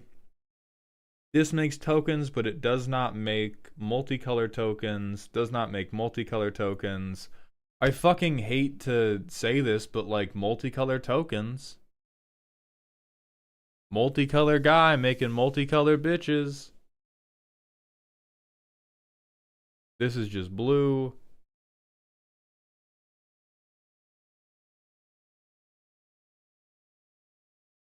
Fucking Locust God does it. You could be assembling your legion, brother. What are we doing? What are we doing with Goldforge Thopteryx? We could have a legion unto ourselves. Beledros Witherbloom does it.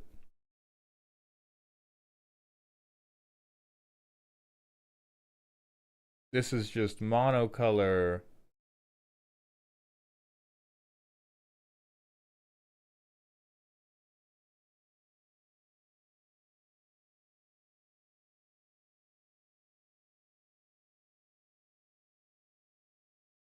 These are just red.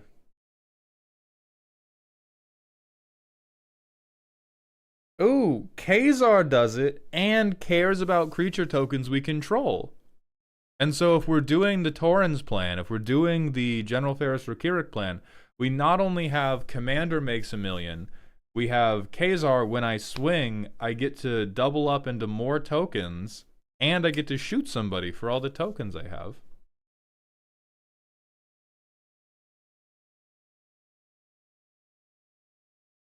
Holy shit, we have Reese the Redeemed?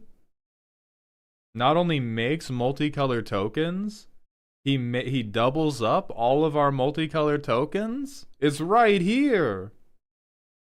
It's right here for you, waiting for you to answer the call.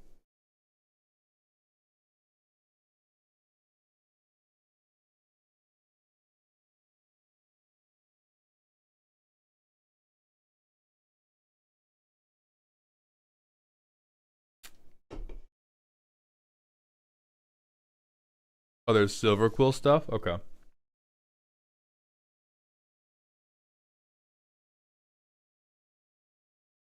That's just black, that's just white. That's just white.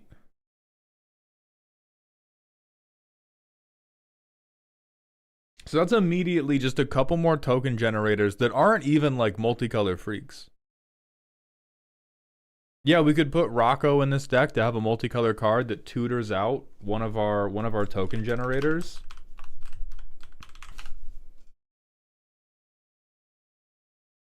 Job done. Most of them are not overwhelming. Like Reese is just, hey, Rocco for 4. Get my guy. These are all red. Azoni does it, but we're not going to be able to build up to Azoni that well.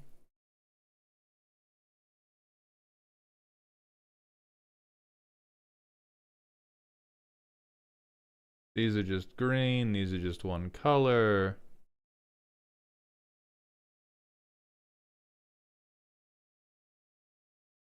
These are just black.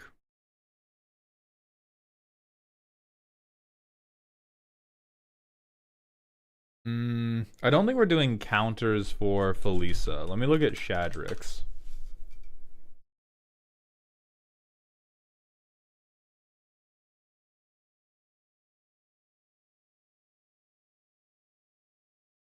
We can do Shadrix to make ourselves Inklings, and it lets us politic a little bit.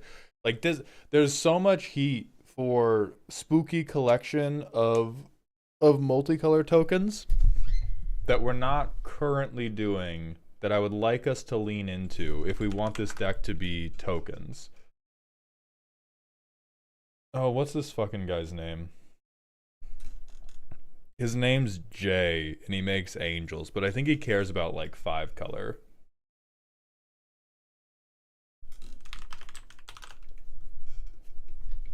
I'm not, hold on. But there's also other stuff like this where a lot of the multicolor things you're doing are 2 color pairs to begin with. Rakirik, Abuelo, not Trace, Yora's Follower, Cranial Ram, Enthusiastic Mechanaut, Black Market Tycoon, Strix, Fabro Elder, Root Coil, Thopteryx, this fucking battle, Oko, Tainted Observer, Torrens, Adrix, and Nev. So like you could also just chuck in Niv Mizzets in spaceships getting coffee. There is a lot of space for a multicolor deck to exist. Bracket 1, you are smoking crack. This is definitely bracket 2. It is definitely spooky. verging on silly. But that's kind of where the deck is currently at, outside of the Abuelo Time Seed Infinite. Like there's a whole other artifact deck you can do. There's a whole fucking, what's that Sphinx's name? There is an entire Tivit deck waiting for you to find it, praying for the day you open your heart to it with Abuelo and Time Sieve. And there is another Jetmir token deck waiting for you.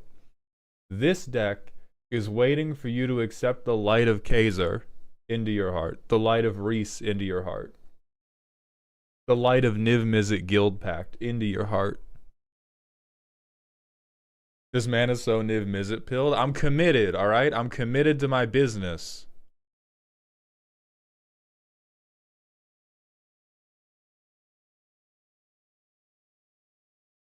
This is, oh, I mean, this is not okay. I'm sorry, I can't allow this. This is another, but so if we want to ramp, I think there's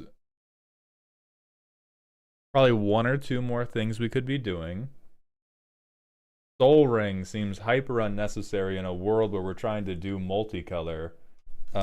Colors greater than one, O-tag. Whoop. Mana Dork. Oh shit, you could do Balin. Oh, that's awful.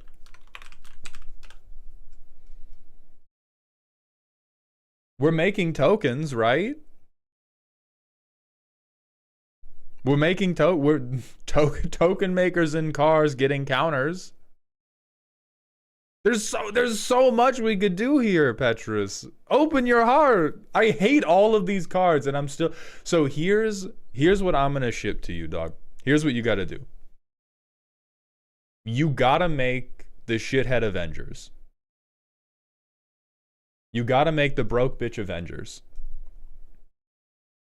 You gotta do Avengers Justice League timeshare. You gotta pick all these stupid multicolor assholes who care about tokens, who make multicolor tokens, who can copy your board, and then you have a few things that can buff them, and then it's beautiful. And then it's every game, I'm gonna draw one of these, because this number is about to become fucking 11. You're about to have so many of these that you will draw one every single game, and we will have Rocco who can draw any of these every single game. And every game, you could have something going on that is going to make you a bunch of multicolored tokens, that will draw you a bunch of cards, that will kill people very good. Iced. And you get to keep Jetmir. Jetmir is still your top end. I just don't like the artifact sub synergy, because by your own admission, it turns on once the token plan has already succeeded. And at that point, bodies should be dropped. Yes, guy making tacos. I am looking at other people's decks, but I'm looking at deck reviews that were pre-purchased. We actually don't want this because it doesn't make us multicolor tokens, Stardrak. But thank you for the suggestion.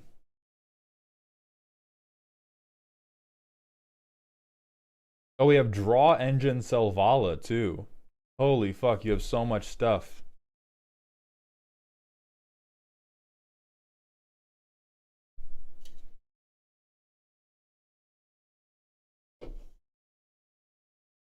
Do we make humans? Catilda could be another like mild overrun.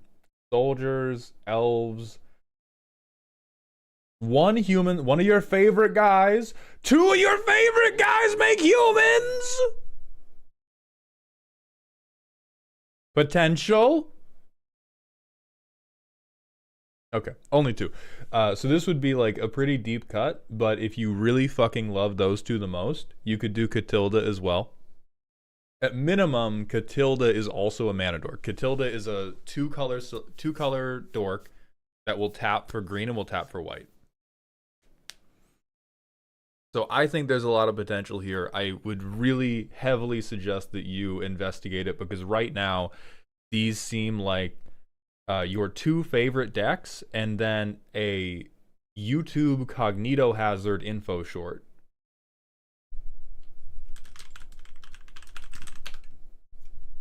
We could do Ruby, yeah. I mean, like, the mana dorks that you pick depend a lot on what the color spread of the deck looks like when it's in its final state. Because this is such a broad archetype, you could do so much cool shit with it. And so whether you pick Catilda or Ruby, or we stay with like Kiora's Follower, all of that is dependent on what are the spells I'm trying to ramp to.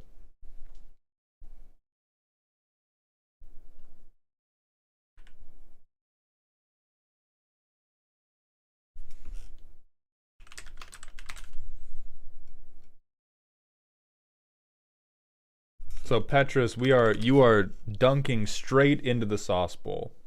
I think you have potential here, but I do think you should commit to, here is my more goofy multicolor token bullshit go. And you get to play around with a lot of fun stuff. And then there can be another Jetmir tokens kill you instantly.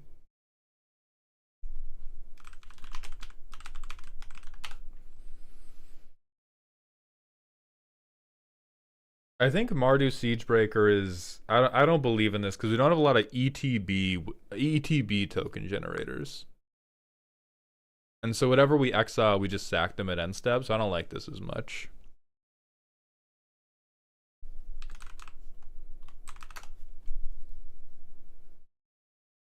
Oh, differently named tokens you control. This is definitely way too slow. This is a thing of like... Five mana for this when I could play my commander instead. Ridiculous. Ridiculous. No, no, no, no, no.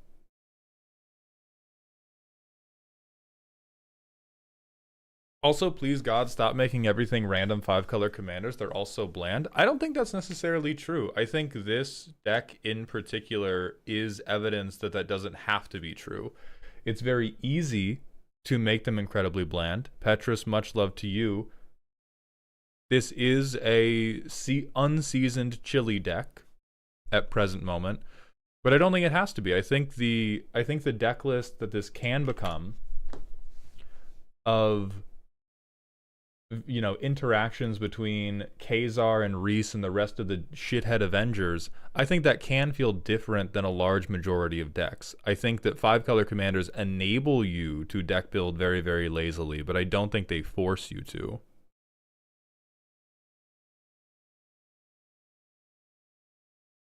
Jaru, that's also too lost in the sauce. That's too many different steps.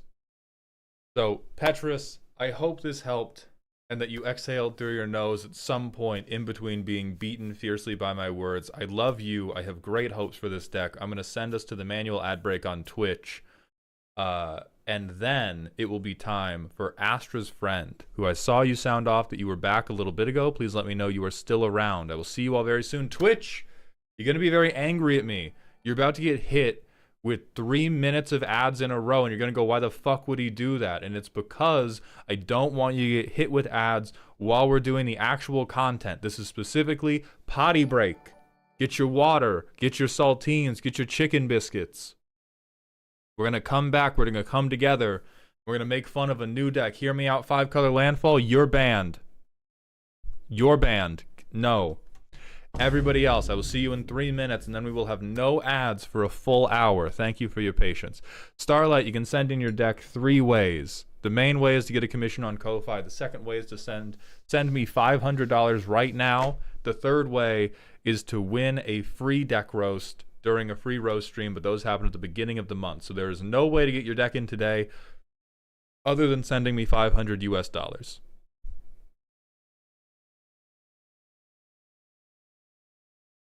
I'll be right back. Thank you all. I know, Starlight. It was a joke. People paid it. Now it's not a joke. Go me. I'm very grateful.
All right, everybody.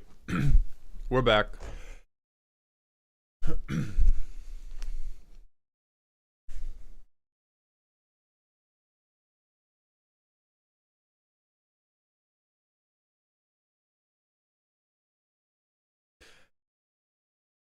Shaper, thank you for filling in. Eric on how you get a deck reviewed. I will do Blue and Owen Grady at some point. God, I'm really thinking about that second channel now. Mauled, we got to get you on game nights. Lucas, okay, this will be the tangent for the ad break. I would love to be on those shows. I genuinely... The only way to influence that is for you guys to be commenting on the videos going, I would love to see Maultown here. I know that's shilly. I don't like it, but like, they know I want to be on.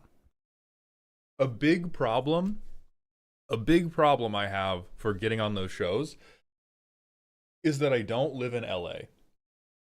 And I'm not famous enough. Thank you. I had a lot of fun on Hijinks. I was very but Hijinks on Spell Table, or like it's virtual. So a big disadvantage I have is it is it's hundreds of dollars to get me on a plane ticket to go down there. It's hundreds of dollars to put me up in a hotel to get down there. Versus Zach the Bold is fucking 2 blocks away. Brian Kibler is 2 fucking blocks away. And so people will like be more willing to have me on if I get a video that like really pops off. If I drop, here's what we'll do it. If I do a long form video that gets over 250,000 views, I think I will be on game nights within a month of that. Or if my shorts numbers began to look like Zach the Bold, I think I'm on game nights within 2 months of that. There is a level of bigness that I could be that they would just be like, fuck it, pay for the flight, whatever. But I'm not at that level of bigness. And so right now I just kind of exist in the mid tiers. I could start doing my own show, but I don't want to do a Commander gameplay show. If I do my own thing and I have ideas for what my own thing would be, it would not be a Commander gameplay show.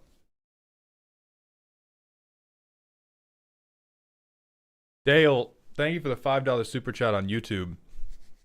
Boss, just had an idea and I want to know if I'm too lost in the sauce. Changelings with all kindred spells, blink effects, and Reaper King.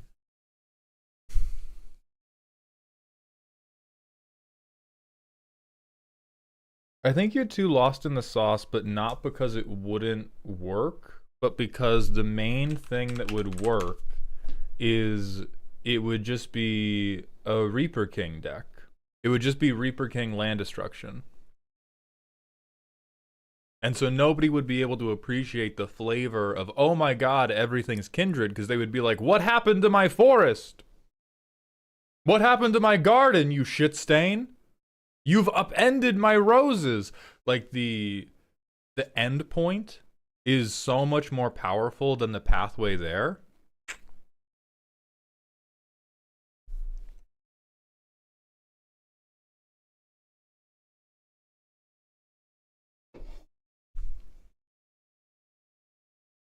Maybe during a time where you're in the area anyway could work, like during a MagicCon. Potentially, but again, I'm just not big enough to be on their radar. Like, it is a... Game nights make so much fucking money that the money necessary to fly me in is probably, like, nothing. It's more of, because there are any logistical hurdles, I'm just out totally. Because it means they have to spend, like, more brain power figuring out how to schedule me. It's not about the actual money. It's like, is it eminently convenient to schedule this guy? No? Nah. That's how it is, and I get that. Most of my life is organized around convenience.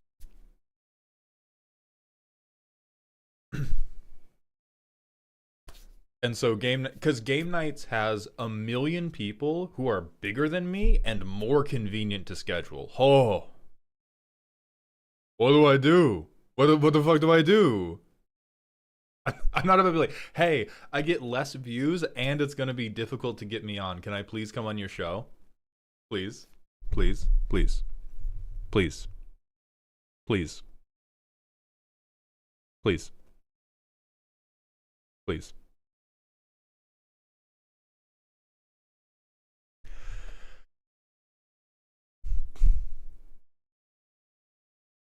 What would it take to get you to Florida for skill check if they asked? I have no idea. That would be crazy, wouldn't it, Wolf?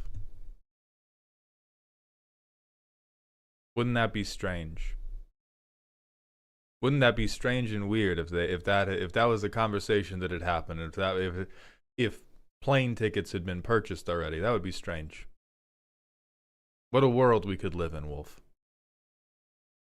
Weren't Game Nights the ones who got 2 people from Cobra Kai's cast to play Commander in a video? Right, again, like they have people who are, again, way bigger than me and way easier to schedule. It's like, it's not even a contest right now. You've got to be at least as big as Spice and it's coming from a different country to play with Prof. Yeah, but Prof and Spice have a longer standing history and deeper, like, professional relationship than we have. Didn't they get Salubrious Snail in? Yes, because he's popping. That's why I said if I get a long form video with over 250,000 views, I'm on in a month.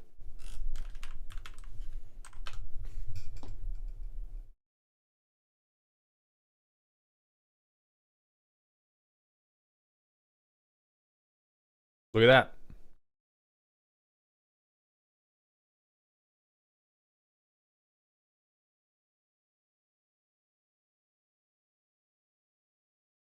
But he has a long form with like...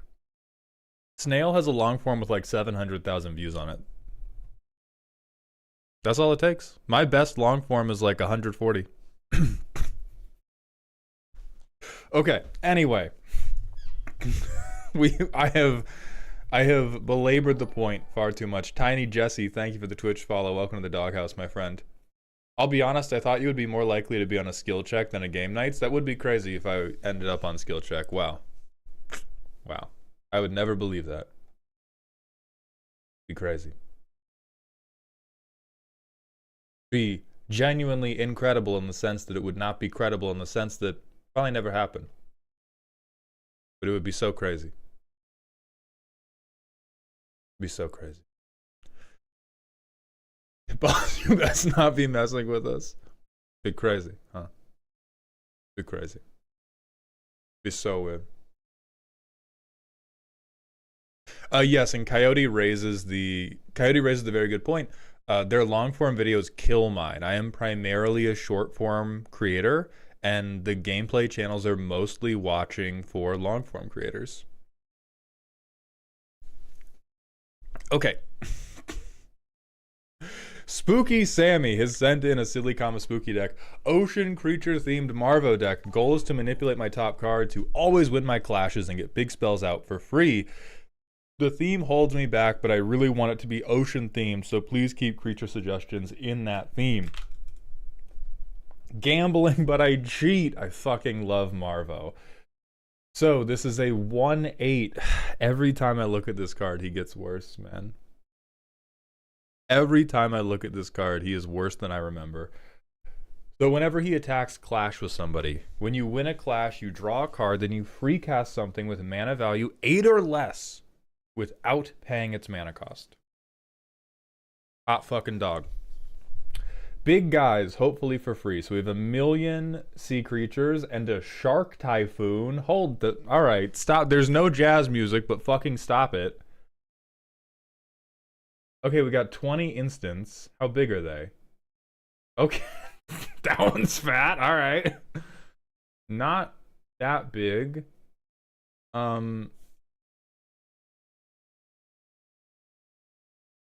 Spooky Sammy, did we build this deck based on art? Shark Typhoon is my pet card. Tee-hee. Okay. I can work with this. I can work with this. Alright. So we don't get to change any of these guys. We have a bunch of big guys who can spend a bunch of mana. Starwinder's decent. This guy's okay.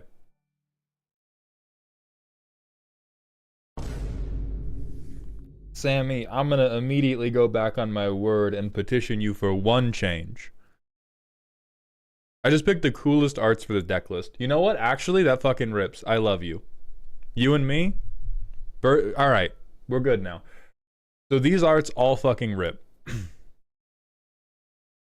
We don't need Runo Stromkirk. He is not a fish. Card draw. This is wrong, but you picked on art. So Sammy, what I'm going to ask you then for... Don't suggest they go Simic, Angwar. I will ban you. Some shitposting idiot, thank you for the Twitch follow. I will not try to make you cut any sea creatures. Interesting. I am not familiar with this species of anemone.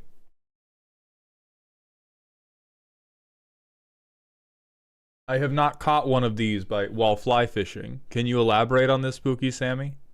I'm experiencing a conundrum.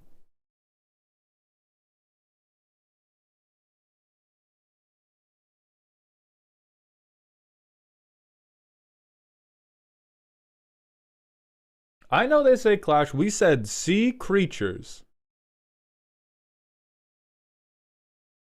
Oh, only creatures that are in ocean are the few Clash cards. Okay, okay. So we're not doing a lot of Clash. This is actually then a good situation for me to suggest other stuff. Because here's the big problem with Marvo. Bro was power crept by bounce lands. Because he is limited to this mana value 8 or less, he can actually stop being useful kind of hilariously early because you end up being better off just ramping to the big thing anyway. So I'm not going to make you change the sea creatures, but right now, if I had to make a guess, the deck is probably locked in on here's a bunch of sea creatures, here is every single card in blue and black that says Clash, and then you have like Brainstorm, Brain Surge. I know there's some black stuff that lets you put like graveyard creatures on top of your library. You might have Sensei's Divining Top, you might have Brainstone, etc., etc. Scroll Rack, yeah, how clocked is the clock? Because that's what I'm thinking we have right now, which is basically a full deck list. And what I'm going to argue you do is probably... I have Sensei's and Scroll Rack in there. Horrifying. What I'm going to argue what we do is instead of some of these Clash cards, and instead of some of these top deck control cards, we have other cards that are going to make the sea creature plan happen better, or are going to double dip on one Clash trigger happening. Guys, we've all played Subnautica. What is a core theme of any type of ocean exploration game? That's right, taking photos.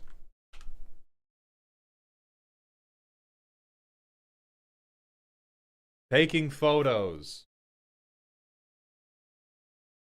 Of the horrors, yes. But what I genuinely think you should do is, I do think you should at least play around with a couple trigger doublers.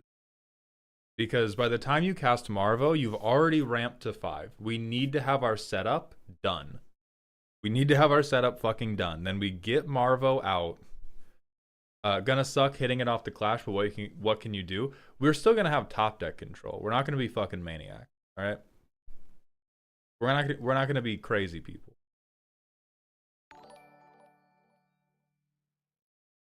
Rat Hall, thank you for the Twitch follow. How did I not think of trigger doubling? Right, I mean, nobody does, because when you build a Marvo deck, you go, oh, I want sea creatures. Oh, I want top deck control. Thank you. Oh, shit. Okay. I love you. Noted trigger doubler hater shilling for the Camera Crazy. Marvo deserves it. All right, your fucked up Jin Sakai deck does not deserve it. Marvo deserves this shit. So what I'm mostly thinking of is in the context of what your play pattern is going to look like. Holy fuck, you have no ramp. We're playing Marvo on turn 5, which means we're gonna untap with fucking 5 or more mana. Or we want to have previously played things like Peter Parker's Camera, like Strionic Resonator, like Lithoform Engine. And then that way, when we try to do this Marvo shit, we can get 2 out of it instead of going... Because, like, here's the thing that breaks every Marvo player's heart. Is you go to play Marvo... No, Sammy, you leave the ramp out if we put the trigger doublers in. And that's going to make it feel more Marvo, I promise you.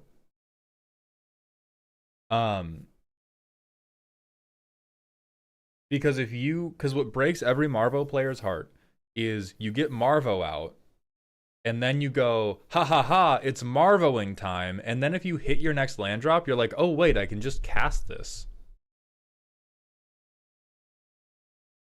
Oh, fuck. Alright, well I guess I just tap 7 for this guy anyway. So if we want it, I fucking hate this because I hate trigger doubling. I hate doing this shit. But if we want the Marvo deck to feel like a Marvo deck, and we want it to feel like gambling, we probably do have to make our setup pieces doubling down on the triggers. And then going, all right, Marvo 3 times. Hit, hit, hit. I am not staying. I am raising.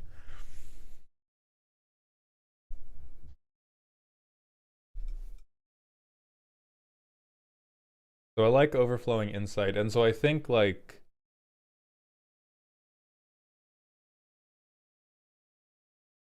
Let me see how good our Clash winning is.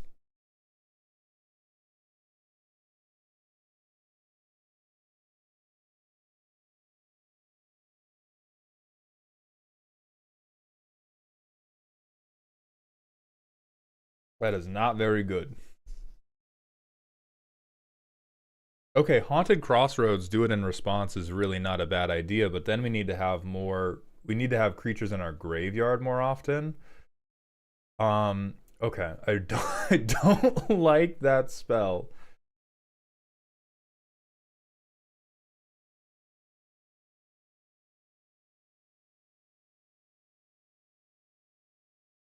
Respectfully, this is insane.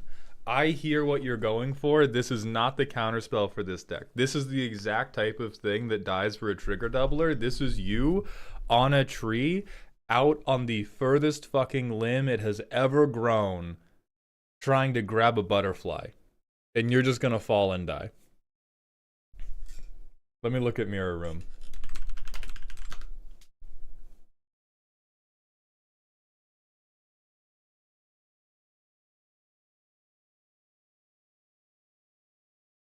Yeah, this is fine. This is very greedy, but if we want to be like spooky and silly, if we go Marvo and then the turn after we can play Fractured Realm, we're in heaven.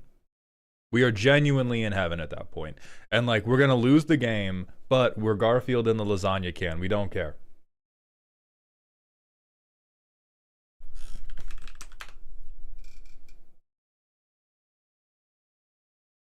Dog, Penance is not... We're not allowed to play Penance. We're Dimir. Wait, I love this. That's based. Perfect. This is what we're doing now. You want Mirror Room. You want Lithoform Engine. You want Strionic Resonator. You want Peter Parker's Camera. You want Varut of something. No, extra turns. What are you doing? We're building a bad precon right now. Extra turns. I should defenestrate you, man. That's crazy. That's crazy. Like, that's... Oh, it's effective, yes, but that's crazy.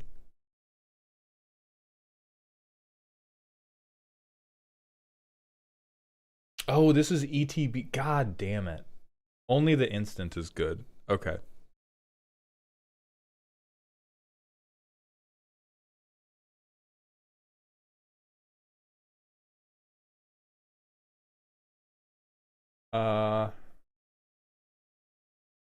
Let me see if there's a tagger for this.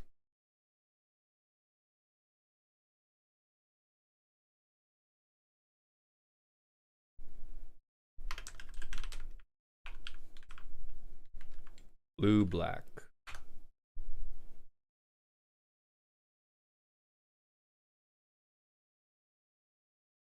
Okay, so Strionic Resonator can do it. This is activated, so we don't do it. Not what we want. Sunken Palace is kind of a fucked up and funny card. Veggiewagon put me on this. If you don't follow him, go check him out on TikTok, YouTube, Instagram under DeckedOutEDH. But anyway, he put me on this card of, if you get cards in your graveyard, you can use it to just fucking double a spell. Well, it's not only instants, it's non-creature spells. So like Mirror Room, and this was the sneaky thing I was doing. Like Lithiform Engine, congratulations on your shark, dog.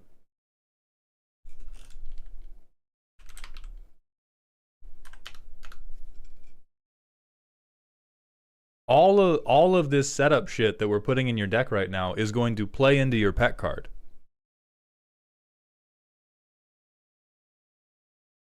Let's see what else we can. This is not a sea creature, unfortunately. Not a sea creature. Not a sea creature. Ugh. Ugh, we're already out. Ugh. There's really not that many of these.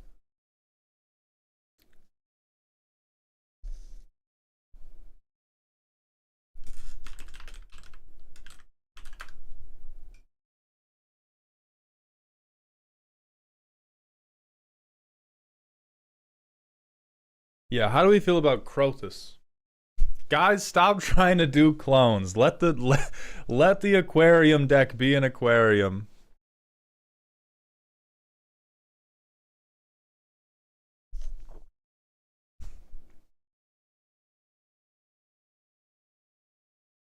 So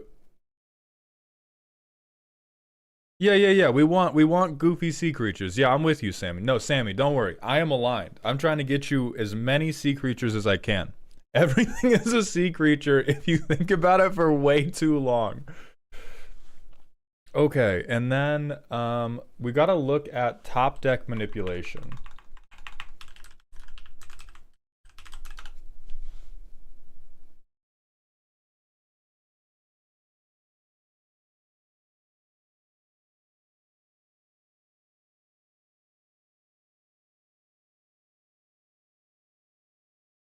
So if we don't have Ponder, we could do Ponder.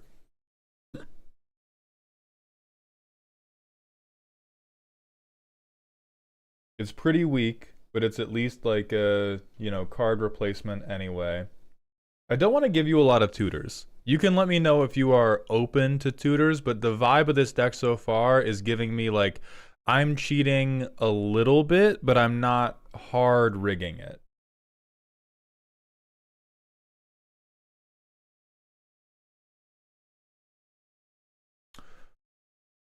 Ooh, let's consider Thassa, God of the Sea. This is a permanent untap upkeep. Oh no, we do this before draw. Doesn't help. Doesn't help us. Fuck that.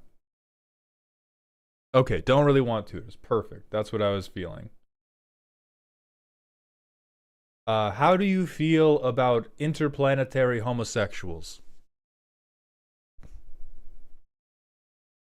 Now, can we beat... What do you have in here that we can beat with this anyway?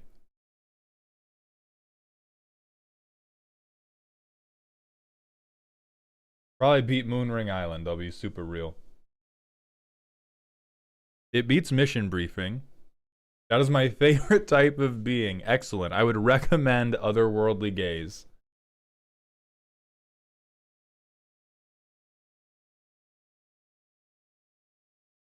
Ah, okay. So sea creature themed deck. Let's talk about a related thing. Because what is the sea? Bullshit. What is Jace? Bullshit. Huh? Huh?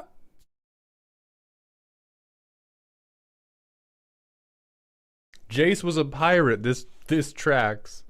Because this is a repeatable zero loyalty. Pick 3 up, put 2 back. Pick 3 up, put 2 back. Pick 3 up, put 2 back. Show me, I am so sorry to hear that. I am so sorry to hear that, my goat.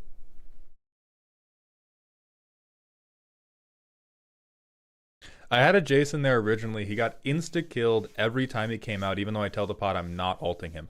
So, Sammy, this is where I'm going to call you my beloved idiot for piloting's sake. So, you do not play Jace until Marvo has already been played. Because ideally what you want to do is you want to play Marvo. On your next turn, you tap 4 for Jace, you activate Jace, you free cast something that can defend Jace. If they can kill him through that, that is okay. He has already done his job. So, because, like, real talk, even if you never do anything but do the +0, they should kill him instantly. They should. It's reasonable to. So the way you want to play Jace is Jace can only be played after I have Marvo. He cannot be played as setup. He is an over-the-top thing. Ratal, thank you for the tier 1 Twitch sub. Welcome to the dog home, my friend.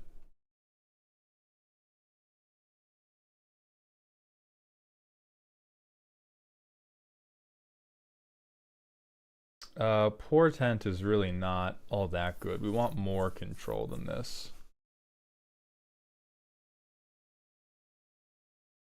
There is Brainstone, which I think we might not have. Yeah, we do not have Brainstone, which is probably going to beat out, like, Ifara's Dispersal. I realize you're trying to double dip. Or one of these. I also don't really believe in your ability to get creatures into your graveyard to fill these. These are very clever, but we're not milling, we're not wheeling, so we're not going to have the food for this.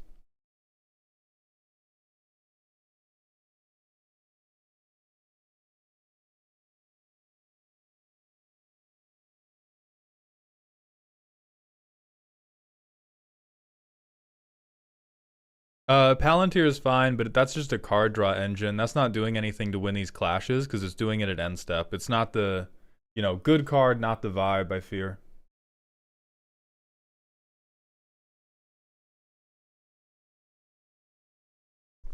This is Scry 1, but it's only 1 card.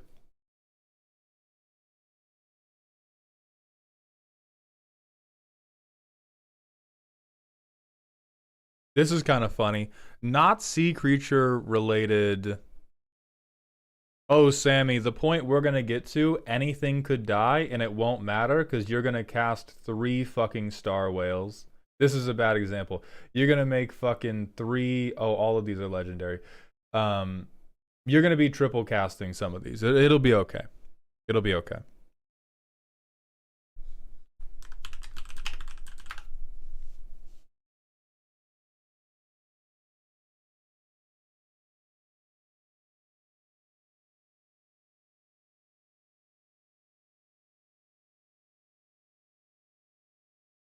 Ooh, look at that. Hold on, guys. I need to check my ball. Yeah, we're good to go to attacks.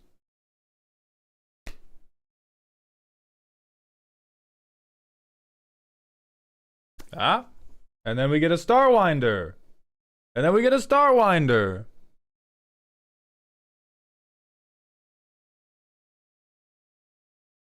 Netherese Puzzle Ward is better.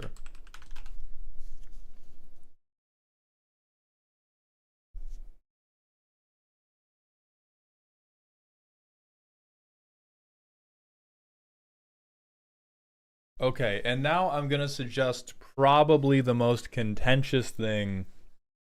The most contentious thing I will suggest this entire review. I don't even want to call this a roast because I believe in you. I don't think you're good at math, but I believe in you. Ooh, yeah, Netherese Puzzle Ward will... Well, I think the problem with Netherese Puzzle Ward is this happens before we draw, And so Crystal Ball is as good as rolling a 3 every time. I almost failed all of my math classes. Perfect. We may have to get you an alt art for this, but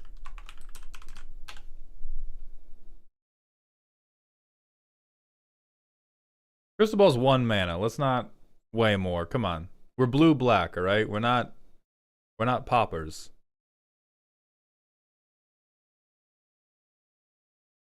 Scryfall, if you could help me with my bit right now.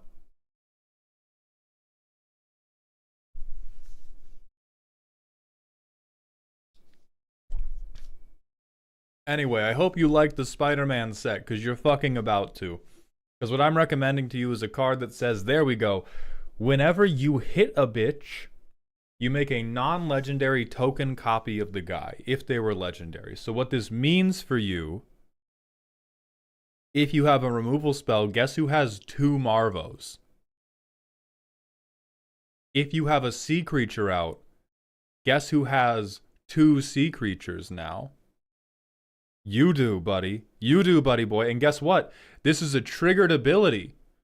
And so if you have Peter Parker's camera out,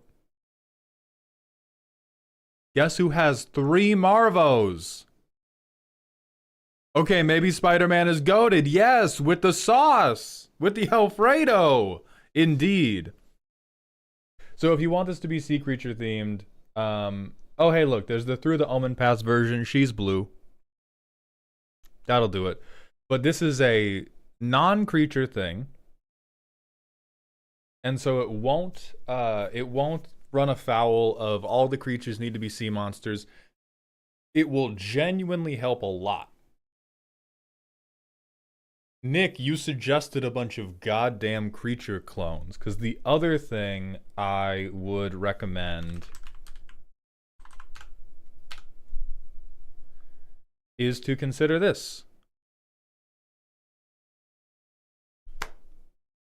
This is an instant that, or a sorcery that will create a non-legendary clone. Also gives it flying, so it will be harder to block.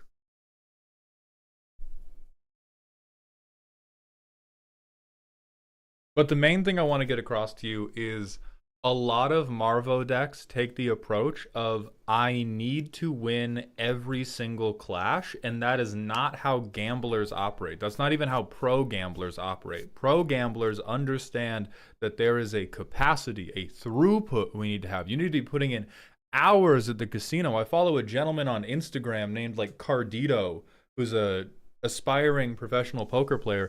He's spending 13 hours in the fucking chair, dog. You need to spend 13 hours in the chair. We need additional Marvos. We need additional clash triggers. And we're going to get that with non-legendary copies of Marvo, but I'm not going to make you break the sea creature rule. Because this is not going to be a creature. This is not going to be a creature. We're going to scry a little bit better. And we're going to double all of our fucking triggers, and you're gonna vomit your goddamn hand. Or if nothing else, right? Even if you brick on the spells, this will draw you cards. We can also do quantum misalignment. 99% of gamblers give up before they hit it big. And yes, you can also do aqueous form.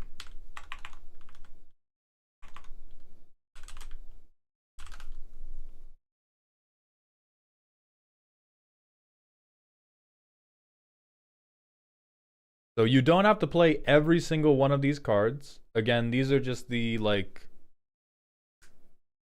these are the broadly good ones. But that is the energy I am going to recommend to you. I think right now you have a very cute deck. I think if we want to make it a little bit more fun, a little bit more bigly, we genuinely go into trigger doubling. Full, clear eyes, full heart. Can't lose that often. You do some trigger doubling, you get to draw more cards, you get to vomit more sea creatures out, you get to double the good sea creatures, and you let it rock. And yes, as Led Luigi has pointed out, if you just have, like, if you have Spawning Kraken, Putting 2 spawning Krakens on the board will win you the game. We're not doing the lantern, Macy. I will ban you. I will ban you. What will probably have to die for this is a couple of the bad Clash cards, which is most of the Clash cards. Like Paperfin Rascal, Bog Hoodlums, Weed Strangle, Scattering Stroke. These probably have to go to up the ante on the clashes we do get out of Marvo.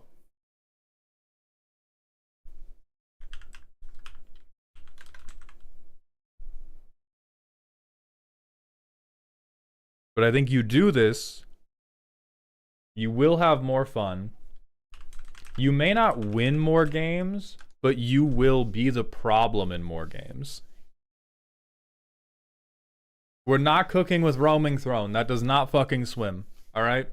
You sink that chair, I will sink you. This guy also fucks. You would need to change him out for another... You would need to change him out for another fish, because you are at critical mass on fish anyway. But this is a very, very good one. In your all fish deck.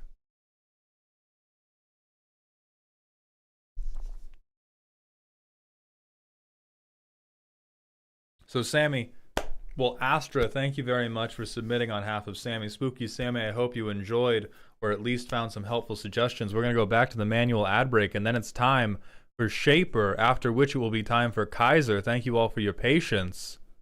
Get banished. I will see you soon.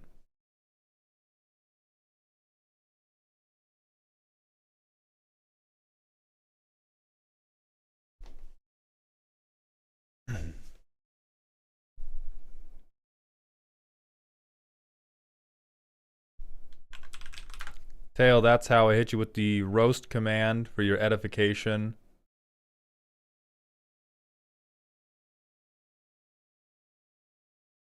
Hey boss, do you also hate Enchantress decks? I think I'm learning to love them more. Like, I used to dislike the Enchantress deck because I saw them as slobbering monsters, and now I see them as cruise missiles that I can point at the board to kill people who aren't me. Like, nothing's more fun than showing the Enchantress player, showing the Enchantress player an interaction spell as a free action and going, what if you hit somebody who wasn't me for 30? What if you hit somebody other than me for all that damage? That's a very cool commander you have there. It would be a shame if something happened to it. Please punch Rick. Alti and Twitch, thank you for the Twitch follow. Welcome to the doghouse, my friend.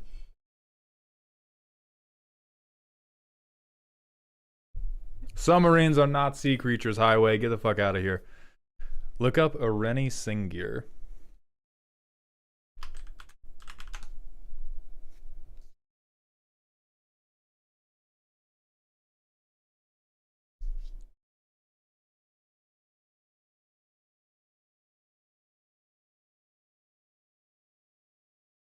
White enchantments and green enchantments each cost an additional 2 to cast. That's so fucking funny. Give me this design back, man. Let me hate out Bob.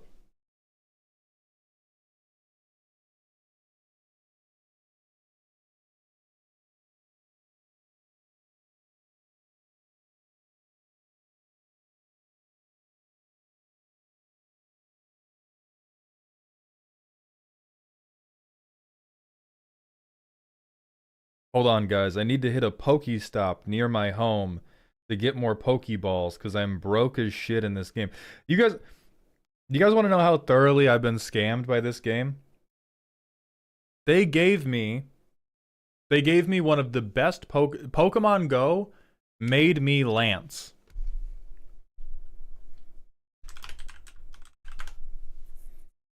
They made me fucking Lance. In one of the first eggs I got, they gave me a Bagon, which evolves into this motherfucker. Look at how fucking cool this guy is. Not only did they give me a Salamence, They gave me a Salamence with perfect stats. Everything is capped. Now, the IV system is not as in-depth in Pokemon Go as it is in other Pokemon games, but like the attack, the defense, the HP, all literally capped. All literally capped. Only way I can get candy for this motherfucker, because there are no other Bagons to catch, is to walk. You get a... Yeah? Be right back, guys.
All right.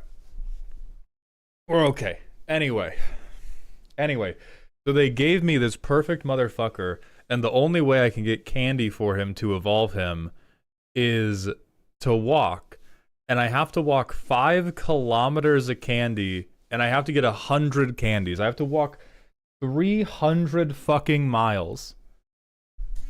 300 fucking miles to evolve this fucking Pokemon. You guys... Right, and I'm gonna do it, Dirty. That's the thing. I'm gonna do it, is the problem.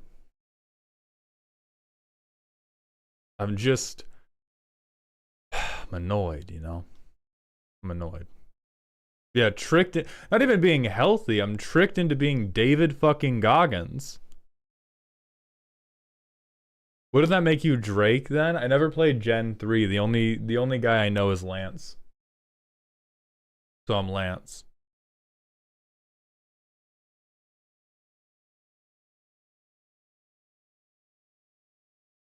Okay, Shaper, it's time to get your deck. Shaper has sent in a spooky deck. Now, for those of you who don't know, Shaper is our resident Pauper Commander player. Now, do they play in a Pauper Commander pod? No. For reasons unbeknownst to the public, Shaper handcuffs themselves into building Pauper decks to play against normal Commander decks as a way to enact their aura on their playgroup. These decks are typically terrible, yet extremely well built. They are, however, built out of toothpicks and sadness and dreams of a life that could eventually be lived. Somehow, this is going to be spooky. This deck has one goal: beat my friends to death and get them to build more aggressive decks. Interesting. Oh, holy fuck, this is Pauper legal? Oh, no. Oh, Fine. That's fine. That's fine. That's fine. That's fine. So they have a Modi. What's the curve? Hold on, curve check. I don't even want to know what's in here. It's perfect. It's perfect. My God.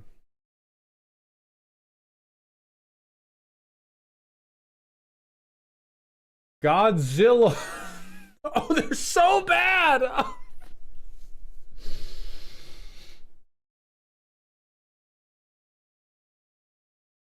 I'm gonna play a 6-5 with trample to cascade into a fucking. I can't even cascade. I need a 7. I'm gonna play a 6-6 with trample to cascade into a 6-5 with trample.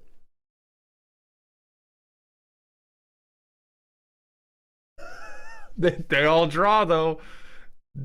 Not even. No, never mind. Some of them draw. Some of them forest cycle. The hippo draws.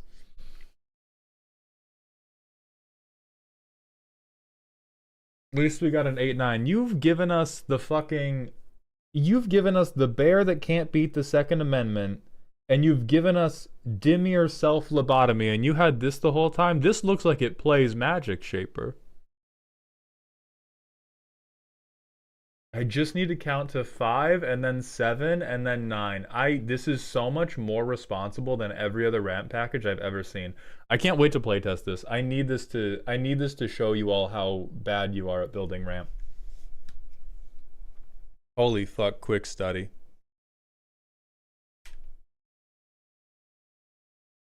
We hit none of our ramp except for Ranger's Path. Who cares? It doesn't matter. Oh, we hit it. Never mind. I play my commander ahead of curve. Commons only, by the way. I play my commander ahead of curve. I draw 2 cards. Huzzah.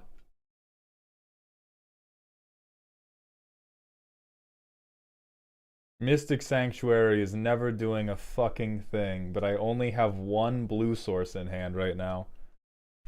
Next turn.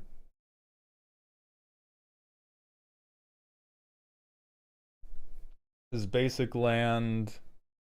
Wow, and this searches for forests. Holy shit.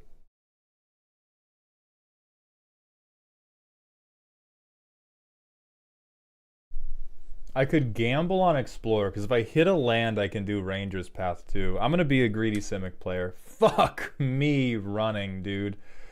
Doesn't work. This needs Threshold. I'll just tap out to draw 2 more. Holy fuck, none of them are lands. God hates me. Fuck 4C. Here's my land. 6. I have 7 manas to play with. I will Slavering Branch Snapper, and I will Cultivate. God damn it. That's one of my lands. That's all I do.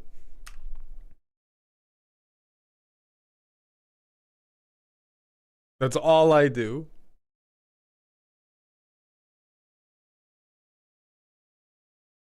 But I have 9 mana, so I Hand of Emrakul. And I get Balam T-Rexisar. And I Cascade again for Colony Heart Expedition. Now I don't have really enough cards in hand, but I'll go Fin-Clad Fugitives. I Cascade for 6. I get Grow from the Ashes. This fucking just works. It doesn't work that great. This is pauper as shit, but this fucking does it. This fucking does it. I can't... This is the most functional and least scary Emoti deck I have ever seen in my life. The raw power of being willing to play 20 ramp spells. So what, we do this, we do Farseek.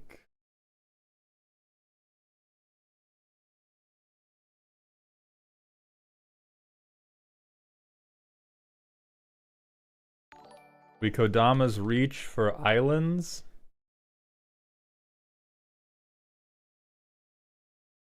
And we Growth Chamber one of these lands back. Again, it's turn 4. We get our commander ahead of curve. We get our commander ahead of curve. We get Steve out. Steve fucking dies for a forest.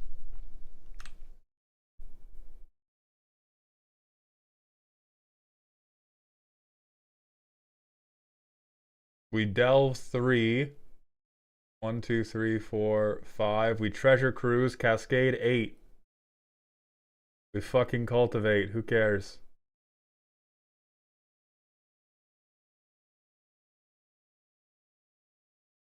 And then, do I get to do anything else? I don't have City's Blessing, which makes me sad. I'll do of 1 mine, draw 2. Fuck this island. Then I think I can do whatever I want, right? I have enough mana to play the entire deck. I cast 7, Cascade, 6, Cascade, 3, Cultivate again. Oh my god, it just does it. It just does it. Mizoop, thank you for the Twitch follow. And Sunny Scarab, thank you for the Twitch follow. Welcome to the doghouse. I gotta ask what this deck does if I shoot a Modi like I always do out of habit. It plays a Modi like 1 or 2 turns later.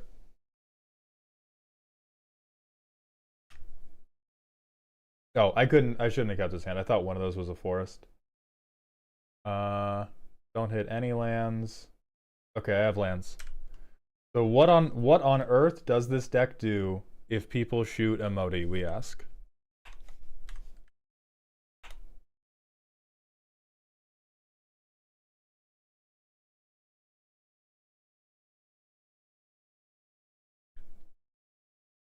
This is just 2, right? Yeah. These both have to be forest, but who's checking? So turn 4, I play a Modi ahead of curve. I get a Cascade trigger on cast. I get a basic land to field. They shoot a Modi. They shoot my Glorious Queen. Devastating. Devastating. I'm tapped out. They shot my Glorious Queen. How fucking dare they? Anyway, it's turn 5. I play a Modi. I Cascade. I hit Kodama's Reach. You can't get Tangled Islet, but I have so many lands, who cares? And, you know, god dang it, would you believe it, you guys? These crazy motherfuckers, they shot my Glorious Queen again. I play a Modi. I Cascade. I draw 2 cards. And, gee dang it, wouldn't you know it, they shot a Modi in the fucking head. It was horrifying. You all saw.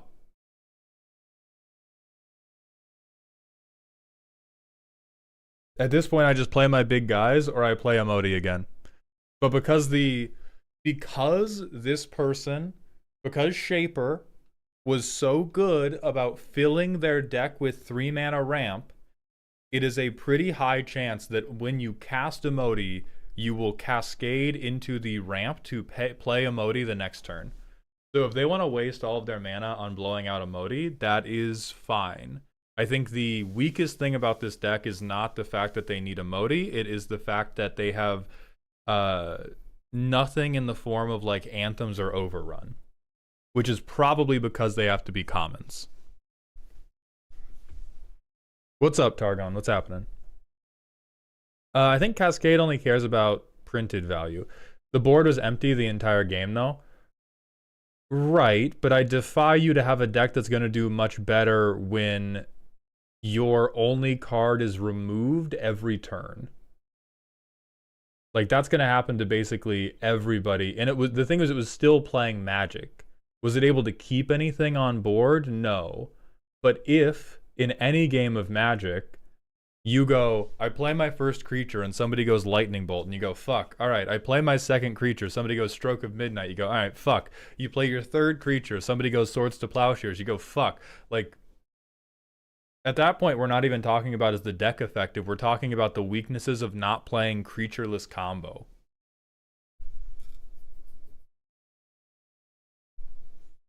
So what we want is like O-Tag, Overrun. Like, especially in Casual Commander, the highest goal is not that you always have a board state. The highest goal is that you can always keep taking relevant game actions. If the only thing I'm able to do is play my commander every turn, but every time I cast my commander, it demands that you have a response, that is a relevant game action every turn. Just because you can respond to it doesn't mean it's not badass that I'm doing it. Like, imagine if you played a token deck into a deck that was like 90 board wipes.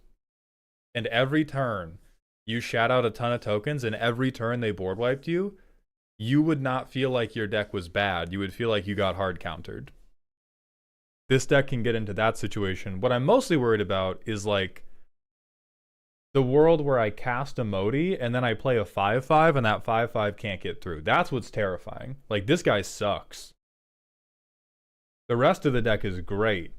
I want to try to fish for like a god hand. Here's the closest we're getting. So I go land elf. Land, use the elf to get... Oh, that's not a card I can get. Whoops.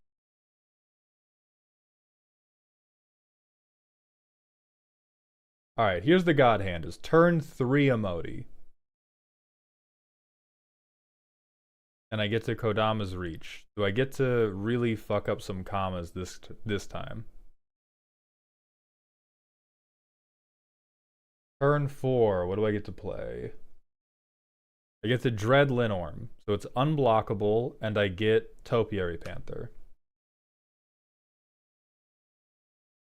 1, 2, 3, 4, 5, 6, 7. I Treasure Cruise, so that's for 8, and I get fucking Explore. God damn it.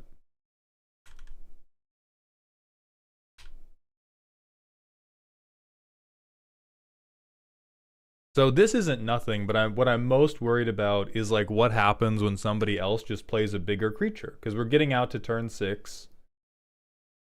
And now, like, the best thing I can do is probably Colossal Dread Mask, Cascade for 5. Which is going to hit ramp. And that is where the common syndrome is hitting us.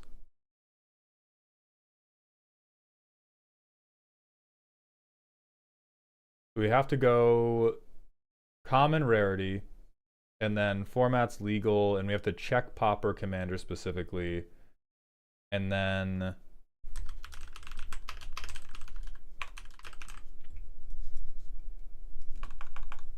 I'm just gonna look for creatures I control. See if there's anything we can get. Anything at all. Because I have some doubts. I have some doubts in my mind. I believe in the ramp section. The ramp section is built like the Sistine fucking Chapel. The top end is built like a bad McDonald's.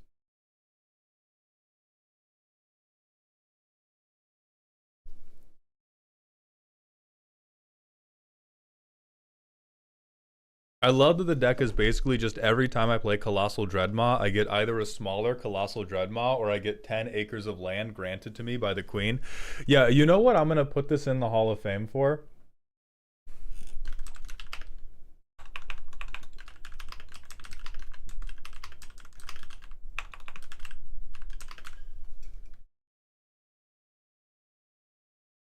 This should be the shell that every Emoti deck is built off of. Like, you change out, you can change out some of the card draw, but you don't change any of the ramp. You can change out like half the card draw, and you can change out the Godzilla section for like whatever fun stuff you want. You have to have this part. I don't give a fuck if you can play whatever rarity you want. You have to have this part. And then your Emoti deck just works. That's the beauty of Simic Soylent Green. It just works. Okay, so what can we do? What can we do to make our board bigger?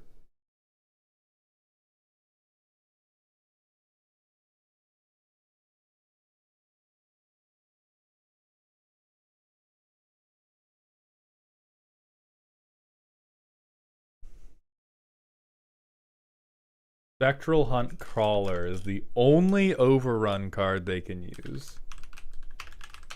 Let's look at it. Box through email. Fucking wowza. Fucking wowza. You should probably put this in. I hate it, but you should probably put this in.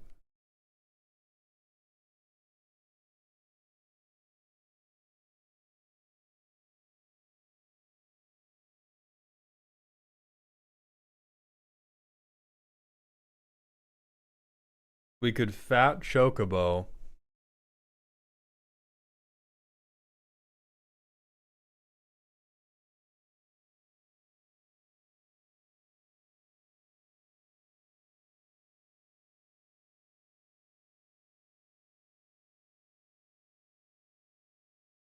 Oh, you meet in a tavern.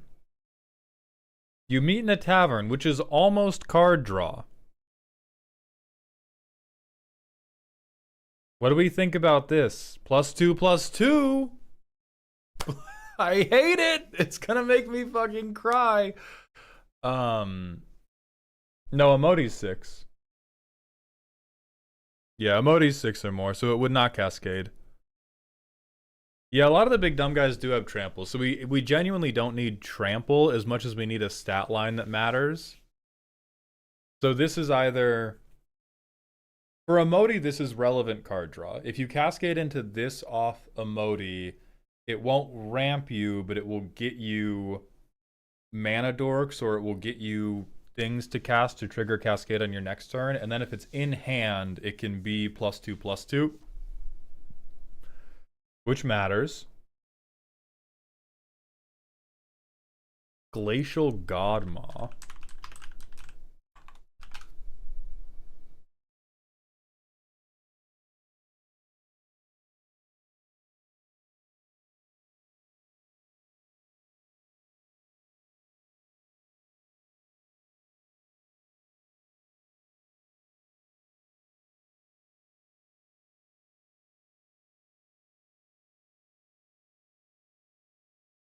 This is just one creature, which is super bad.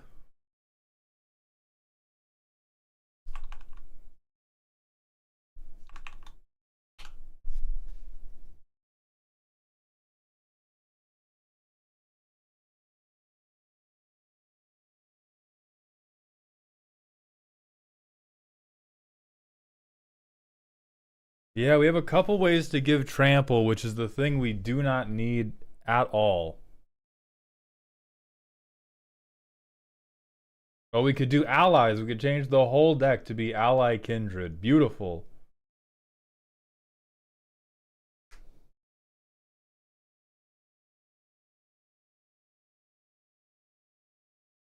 This is not legal in the thing. It's... Yeah, we can't... This would be good, unfortunately, because it's good, it's uncommon, and therefore banned from our Dave and Buster's.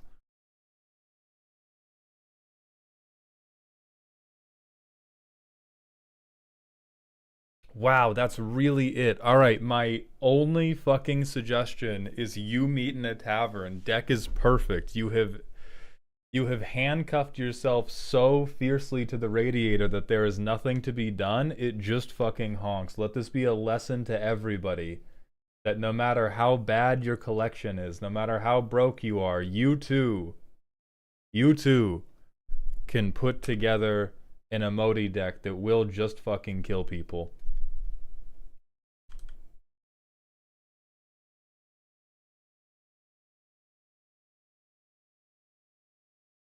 Yeah, like worst case scenario, we do a turn 4 Emoti. Doesn't necessarily make me happy, but as far as worst case scenario goes, you know, that's okay.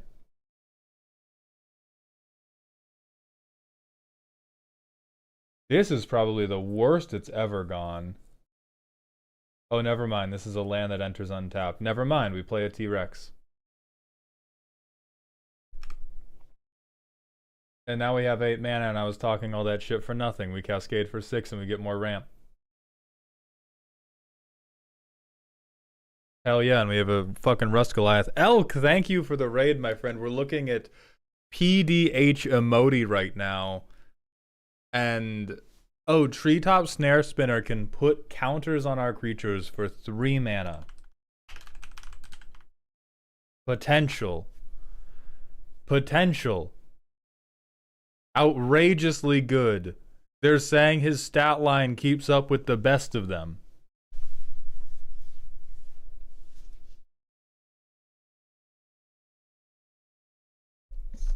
How was your stream, Elk? What were you doing?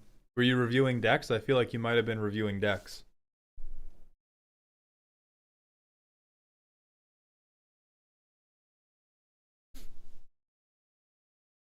I don't think we play this though, because I think the thing is we don't have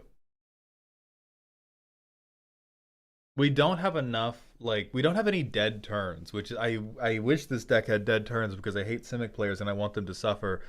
But pretty much every turn this deck had, we could play a big idiot or we could draw into a different big idiot to play. And so having this type of mana dump is probably not totally necessary. But Shaper, I would say your experience with the deck is more important than anything. If you are finding yourself consistently getting into situations where your big idiots cannot attack because they are not big enough, only stupid enough, you should put Treetop in, because then it becomes, all right, I've run out of big idiots. Now I can spend all this ramp mana into making the big idiot like a 10-9, and then it can still get through. Because we can, like, it's a good cascade target. It's not going to interfere with our ramp curve. It's basically only going to exist in the deck as, like, we mulligan this away, and we go elf, elf, emote, hope we hit the spider. And then we start playing big shitheads, and if we ever miss a big shithead, we do, like, draw spell 1/1 counter.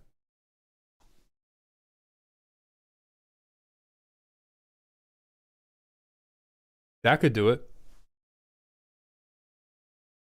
Me when I go from my favorite deck review streamer to my other favorite deck review streamer, fucked up. Fucked up, Willow. Thank you for being here. I love you too.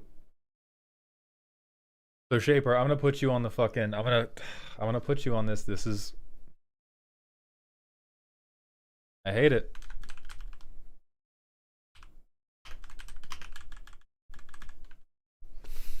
I am giving you the designation of tutorial boss because you are still Simic, and this is still very much the, like, that deck is just a billboard that says, hey guys, do you know how good it is to ramp 1 time? Do you know how amazing it would be to ramp 2 times in 1 commander game? Can you imagine? And then a dinosaur lands on you.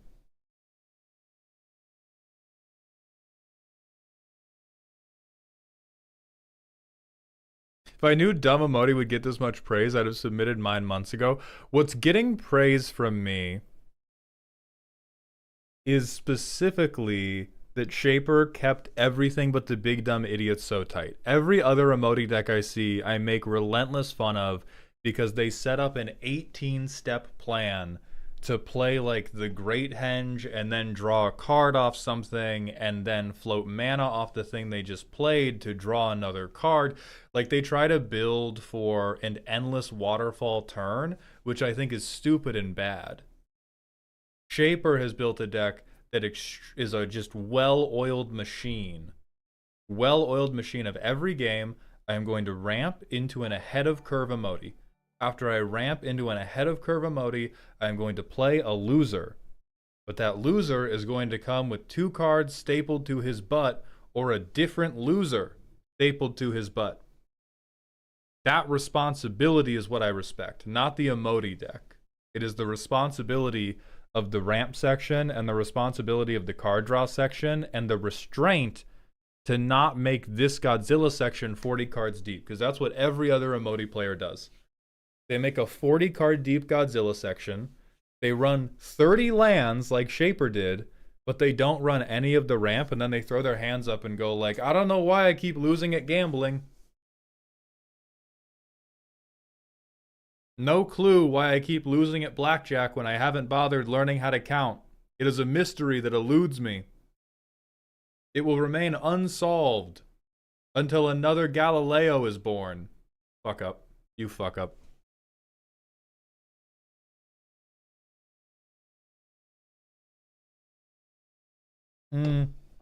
No, Kai, I think we're not doing overruns. I think the limit of what this deck is, the limit of the rarity constraint, is we're not getting overruns.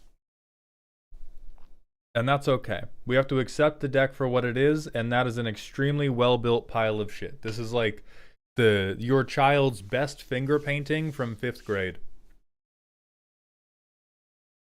Or I guess finger painting is not really it, because that's a limit of dexterity and not materials, and this is material limited.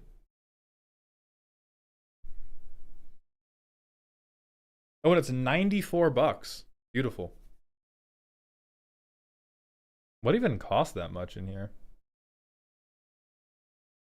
Oh, Sky Shroud claim $2, breaking the bank for that one.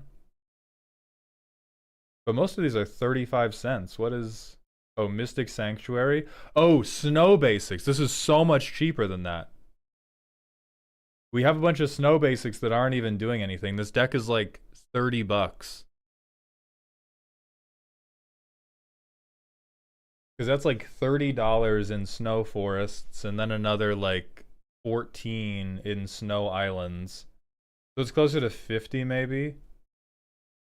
No, Emodi's 39 cents.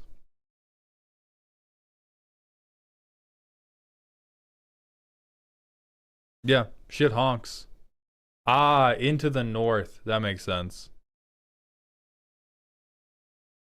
All right, we're going to go back to the 90-second ad break, and then Kaiser, it is your time. Everybody in Twitch, I appreciate your patience, as for 90 seconds you will be banished so that you are not subjected to any ads during the final deck of today.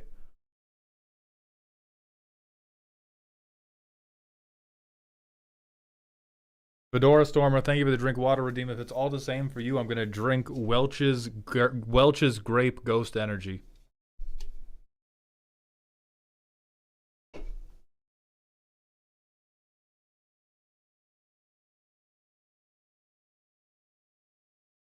Elk, if you're still here, I'll DM you about this later just to complain.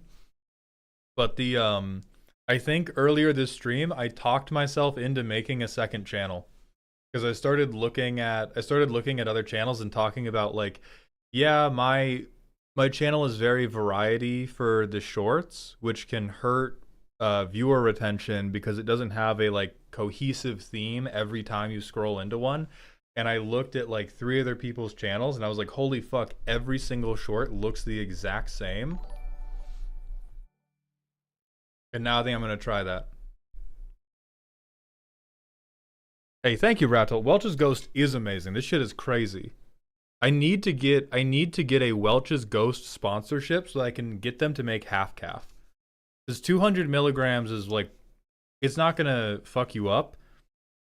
But I would much rather drink 2 of these a day at 100 milligrams. I love the taste so much. I'm hopeless. I'm fucking hopeless. But Ghost Energy, please reply to my texts. I've been texting random numbers hoping that you're a representative of Ghost Energy, and they never are. They never fucking are, but every time I hope.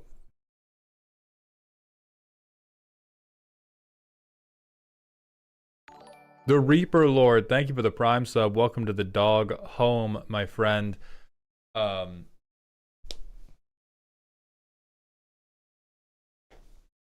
then reminder, in the aftermath of my subathon, I am in the unique position to try to get a 70-30 revenue split from Twitch. And so if you have not wanted to sub because you don't want to give me money forever, but you could set aside $10 for your boy over the next 2 months, having additional subscribers for the next 2 months will allow me to steal more money from Twitch for the entire calendar year.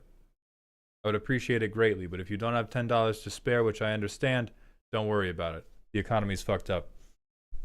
Kaiser, proof of life, please. They're here. Adriana Vistora, thank you for the Prime sub. I do appreciate Prime subs. I will say they don't count for this specific thing, but thank you anyway, Adrian. It does count for paying my goddamn rent, which is beautiful of you. But for the 70-30 split thing that I'm talking about, that is tier 1 subs only, which is incredibly dumb. Lost Sandwich, thank you for the tier 1 sub. Welcome back to the dog home. I think the ad break's almost over. Stonebauer, thank you for the Prime sub. Welcome to the dog home. I mean, Shaper, it's a well-built ramp section, which has eluded basically every green player from now until the beginning of time. It is done. Excellent. Kaiser, proof of life before I fucking get you. I actually have to pee. So you have until I get back from peeing for proof of life. I'm going to open my email to see if you sent the deck in.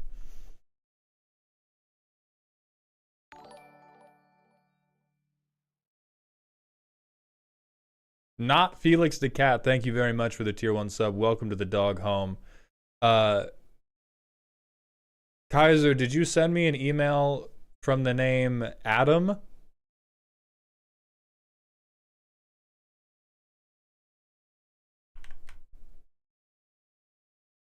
Just double checking, because I get some random ones. I get some random emails in the middle of... Correct, perfect. Here's the deck. I'm going to go use the bathroom. I'll be right back. What the fuck? Nope, I got it. Nope, bathroom. Got it.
All right.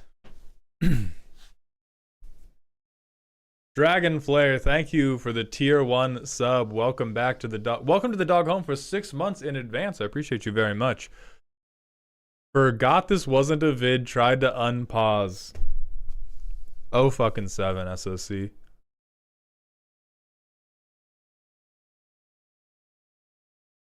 I did submit the form with the link to the deck originally. Since you didn't get the link, I'm assuming you never got the form either. Probably not. No. Yeah, no, because I have it. I have the Google form you filled out linked to a Google Sheet that is still open, but your response is never populated. So it got lost somewhere along the line.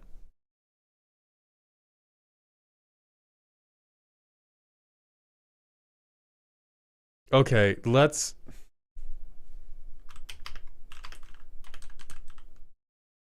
This is a manga series. All right, hold on. Okay.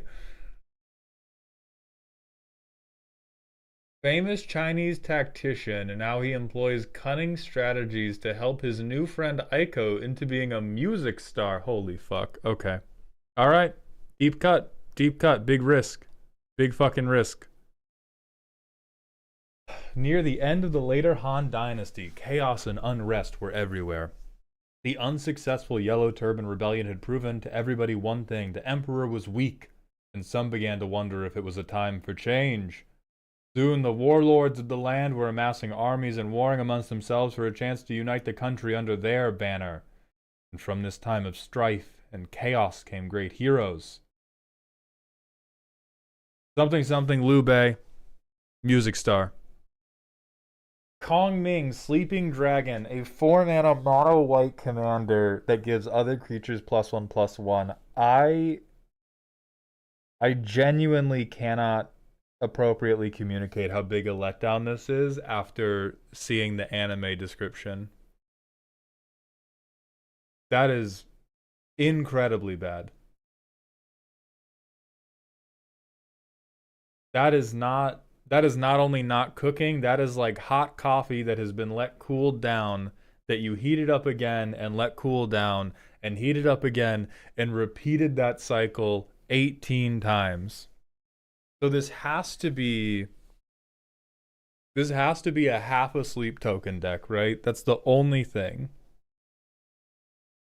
That's the only thing it could be, right? If we're doing a creature banner. Strike like thunder. Hardest line for the most normal removal ever. Why do you only have 5? Is my... Read the primer. To properly pilot this deck, you must first acknowledge and accept the following fact. Your opponent's deck is better than yours. This deck is slow and will likely spend most of the game doing very little. That's by design. If allowed to build a proper hand, this deck can win in an instant with a horde of powerful creatures. Work on building your mana base and then politic in order to live long enough. Conming is best left in the command zone until your army is ready. Depending on your hand and the board state, I'd recommend using your enchantment tutors to get Ghostly Prison or Divine Visitation. A call to Coppercoats at the right moment with a Chroma's Memorial can break your enemies at a moment's notice. Okay. Alright, dog. So this is Jetmir, but I trained it wrong. This is...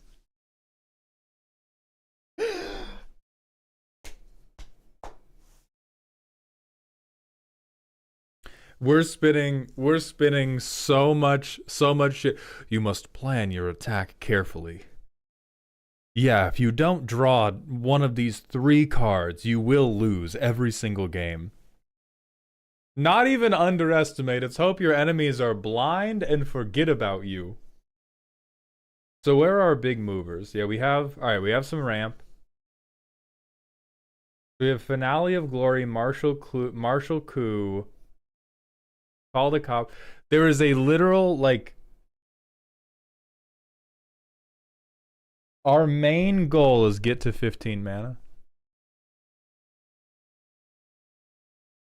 We have Adeline, Emiria, Angel, Keeper of the Accord, Brava. Okay, so we have some token makers. We have some No, you're not. What do you...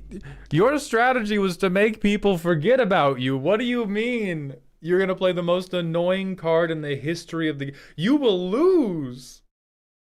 You will play this and somebody will play a fucking 2/2 that isn't their commander and kill you. Our defenses shall be unshakable. Amazing.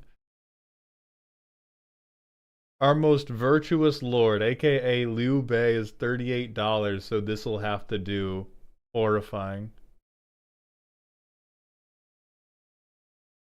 Political sanctions. I mean, like, tithes, ghostly prison, whatever. Shatter their ranks, sure. Sites from the battlefields of the Three Kingdoms, sure. The 5 Tiger Generals. I will say the tag game is insane. The tag game is crazy. This is premium copium. This is premium copium. Your commander is cleared by Caretaker's talent, by the way.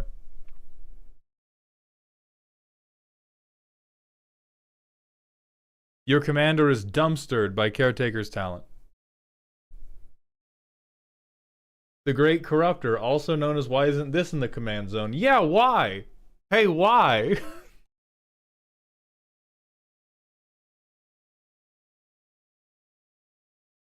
Alright, these are all fine. Sure, I have such little belief in this deck. I have never been less possessed of belief in a deck in my entire life. Turn 2, I do nothing. I'm politicking effectively, according to Kaiser. I play a furry. I don't want to scare them by playing Adeline. Because Elish Norn's not an old Chinese man? How do you know?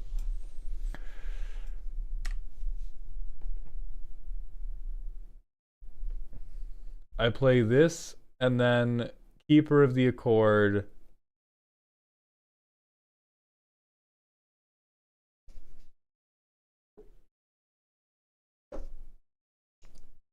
I play this. Archangel of Ties. The curve out is going pretty smooth. We can't play Deploy to the Front yet.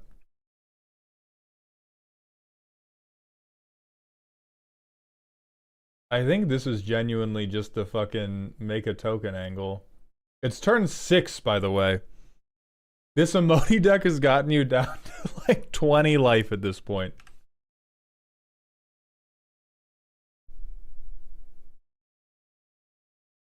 So we have, if our opponents have decided to throw the game, excellent. If our opponents have thrown,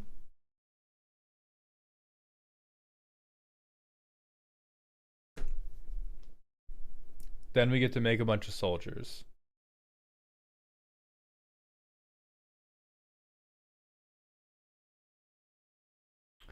It's almost there. There's resistance in my heart. No, it's not that I don't care about casting the commander. It's that the deck doesn't care. The deck gives your creatures +1/+1. This is literally the worst banner effect I have ever seen.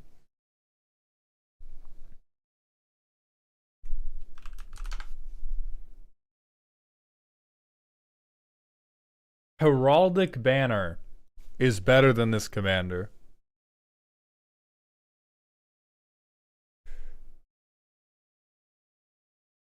But playing a shitty commander provides you with aura. That's what I'm trying to investigate in my heart, because I'm almost taken in by this bit.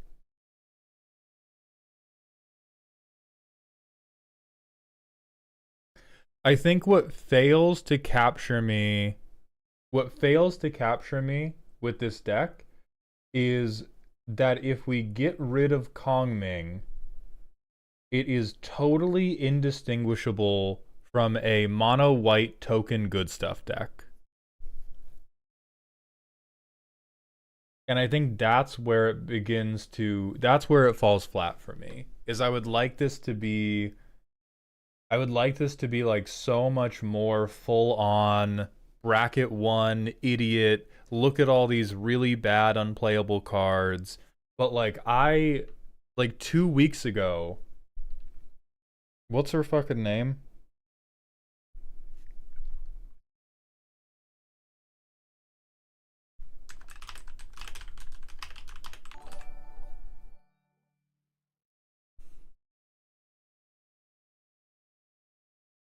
Judge Craft, thank you for the Twitch follow. Welcome to the doghouse, my friend. Myrel. 2 weeks ago, I played against a Myrel deck that was bracket 3, and I swear to God they stole your deck list, dog. I think you should file a lawsuit about that. It's not even Drannith and Esper Sentinel pushing it. It's just that we've found creative ways to tag them to make it feel a little bit more personal. But we have like best token anthem ever printed, Kindred Anthem, the white overrun effect everybody runs. Paladin class is a little bit cutie. Every token deck I've ever seen runs that. I have not seen Scholarship sponsor specifically, but this type of like white symmetrical draw group hug I have seen over and over and over again. Kaisers, so you understand, I wanted to build 3 commander decks, one for each of the 3 kingdoms. Unfortunately, this was the best legendary for that particular kingdom available. I'm not beefing with the commander. Genuinely, the commander is my favorite part of this deck. What I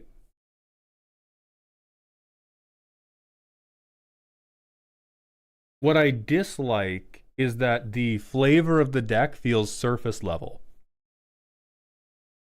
We have the tags that should impart flavor. We have the 5 Tiger Generals of Shoot. You know what this feels like to me? This feels like bakeries who are making things with like, what's the brand?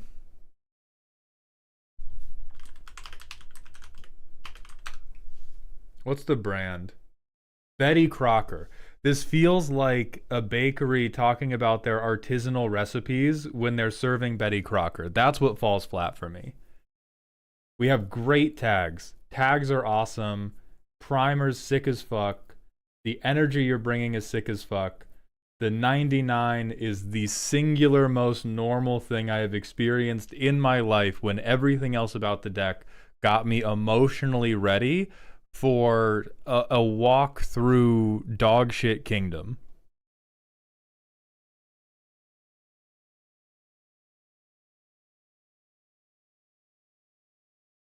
Like, I've been hit with Call to Coppercoat so many times. I've been hit with a well-timed Divine Visitation so many times, so I like it as an internal story. So as an internal story for you, this is a fine angle, but I will say you set me up for like a narrative ride, and we put on a like early 2000s buddy cop drama.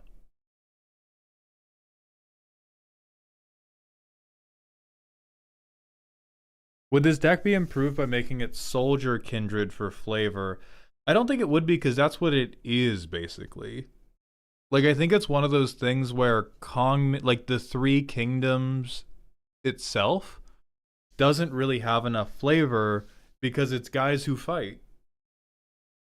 It's people who fight.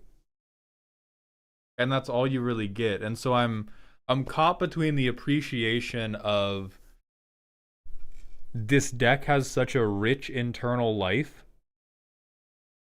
but none of it translates to the board, which is what I typically love the most.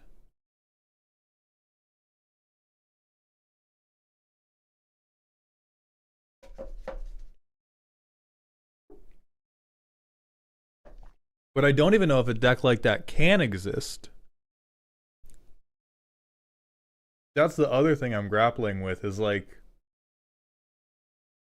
because nothing's wrong. We have a Spirit Knight. That's not wrong. We have this card.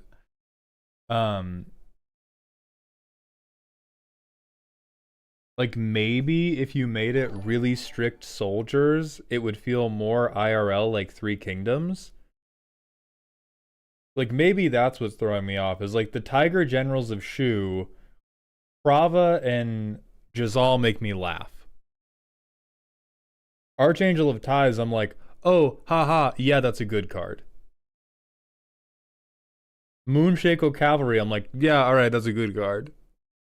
Dark Tigray, thank you for the 5 months at tier 1, my friend. Welcome back to the dog home. So I think that's where I'm caught. I think you've actually built it. It's much better than I thought it was, which makes me like it less. Then they have 1 land in this hand, which is fucking ridiculous.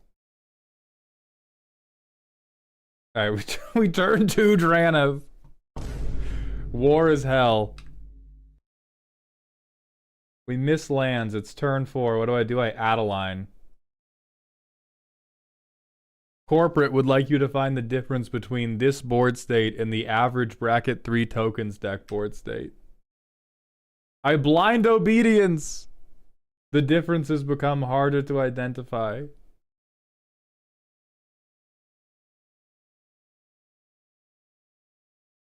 You know, I get Virtue out, like...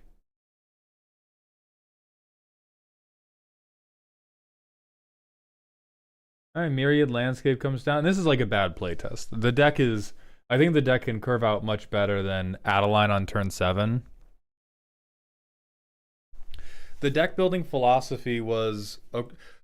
Kaiser, I do understand the philosophy. I think that the theme is just too indifferent for me to get excited about it.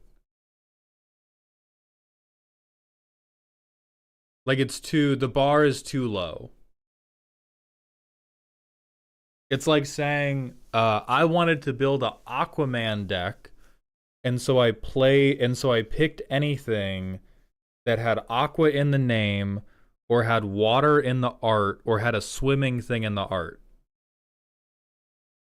I think that's my beef.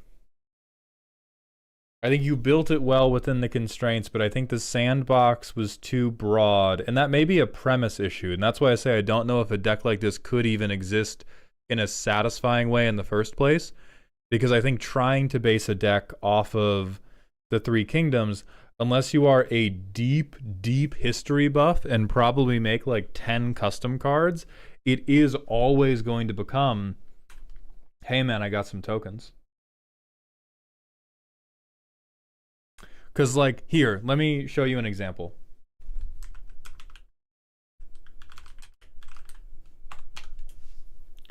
You should put this card in your deck because armies used birds to deliver messages.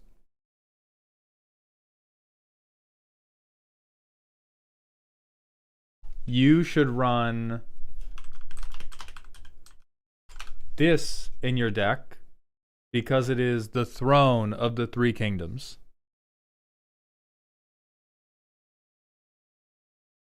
It like there's all of the generically good things for the archetype get to go in the deck on a theme basis because the theme is so broad, which prevents the theme from really landing for me. But I do think it does the thing well enough.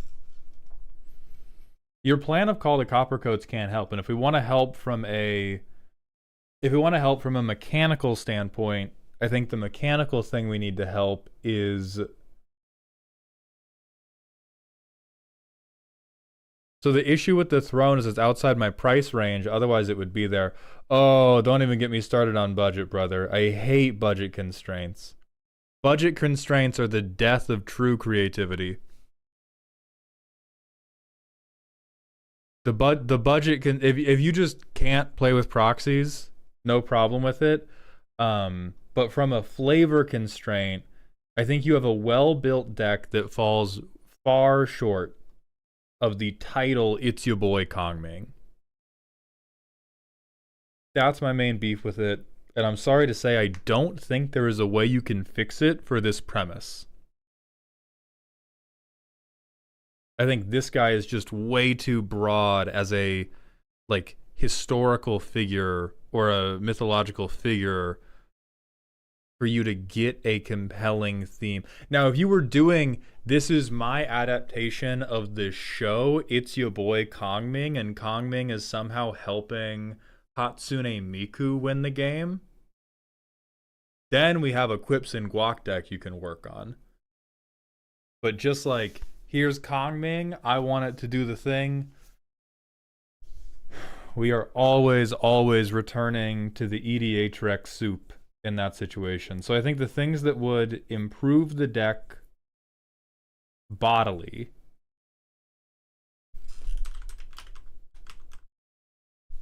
are Felidar Retreat, because this can grow our board of terrible, terrible creatures, and we can call it like a training camp.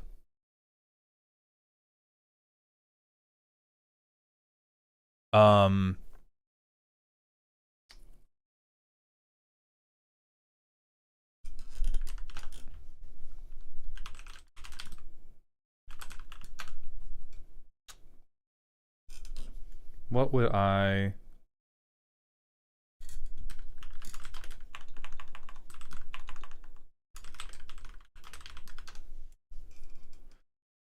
like Sky Hunter Strike Force.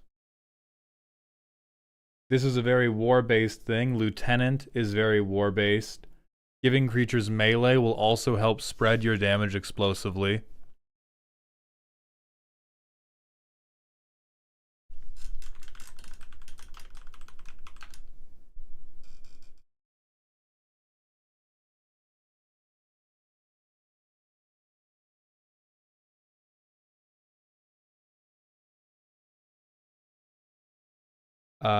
And if we had, like, if we're bucking because of price, there's so little we can do.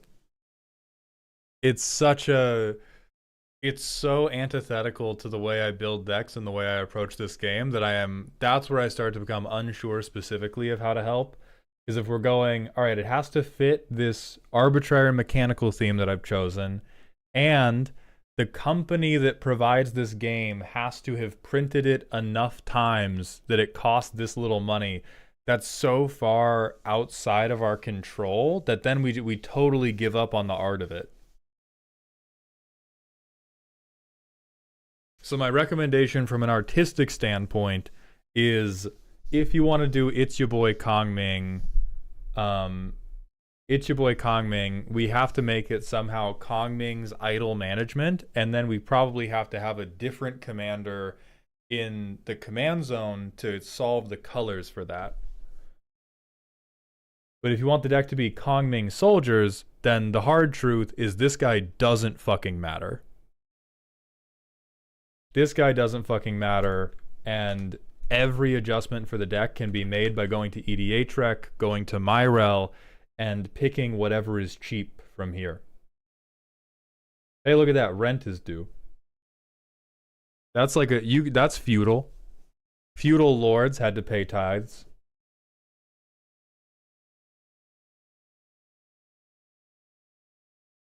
This Valiant Veteran, here's a battle. There's Captain of the Watch.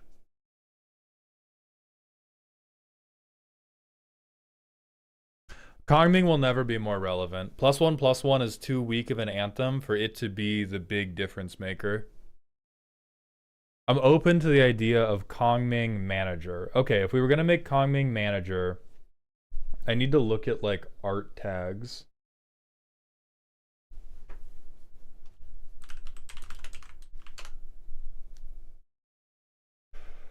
I need to find the Miku secret layers. Okay.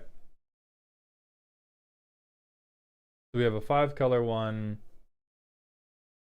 We have Feather the Redeemed. She's probably not going to work. Ah, here is a mono white one.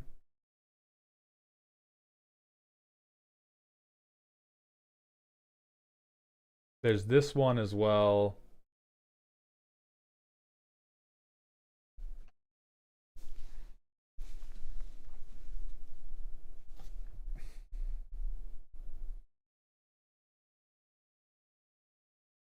So the colors we need are everything but black unless we want to include Child of Alara. Is there a art tag? I mean, BE, what other pop idols are in Magic the Gathering?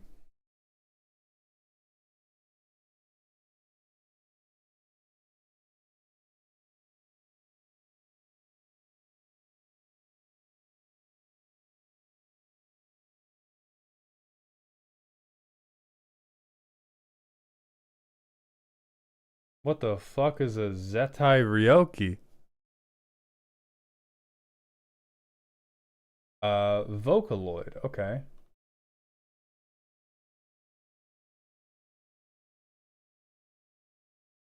So this is like the group. Here are all the Hatsune Miku cards. So the issue here is the deck is more so based on the actual history and stories around it, not the manga. I just thought the name was funny. I think then the thing is it returns to the point I said earlier about the histories and stories around it are so bland that we cannot capture a compelling deck there. I think I think this is already the most compelling that type of deck can be, and it's like 3 out of 10.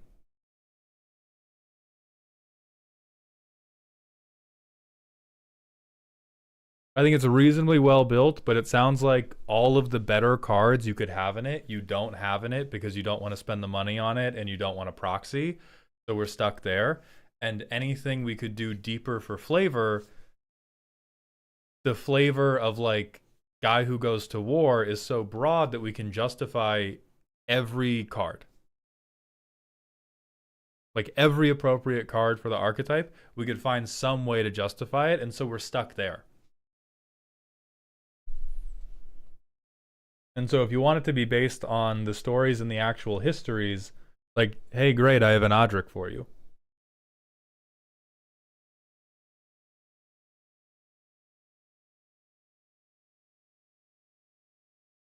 We have Keeper of the Accord already.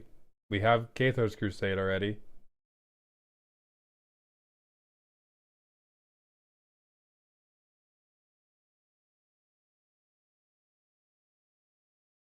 Gold Knight Commander is not going to be great for us because we're not making them with haste. Like, your theme does prevent us from putting Darien in there because he would be a false king. And I don't know if that's a storyline that happened in the Three Kingdoms.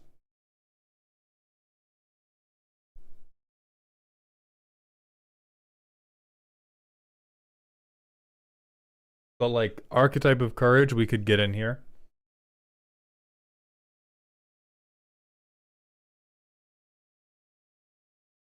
Cosmogrand Zenith, the art probably prevents us from having in here, but it is very viable and it makes human soldiers. And like, we got angels in here. If we already have angels in here and we have mechanical troop constructors, you know, why wouldn't Cosmogrand Zenith also be in here? This guy could be a Tiger General. We could have Precinct Captain. Like, it's just, I can't find anything to attach to. I'm getting very peanut butter and jelly with the crust cut off from the deck. And like, I like peanut butter and jelly, but there's not very much I can tell you about it, my friend. And so with sadness in my heart, I am banishing you to the far left corner. I think the things you could do with this deck require you to either get very okay with proxies, get very okay with idle management, or, as I said, this is a totally good internal story. If this is the narrative that's playing in your head while you play the deck, perfect aces. I am never going to contest that. Everybody should have that for one of their decks.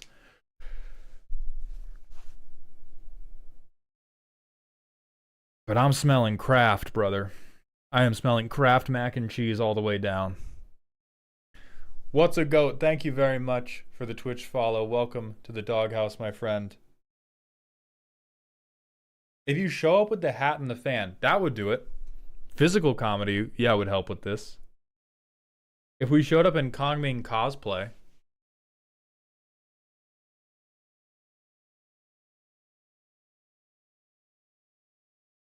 What if you put in every mono white dragon? What if I banned you? What if I banned you in the what?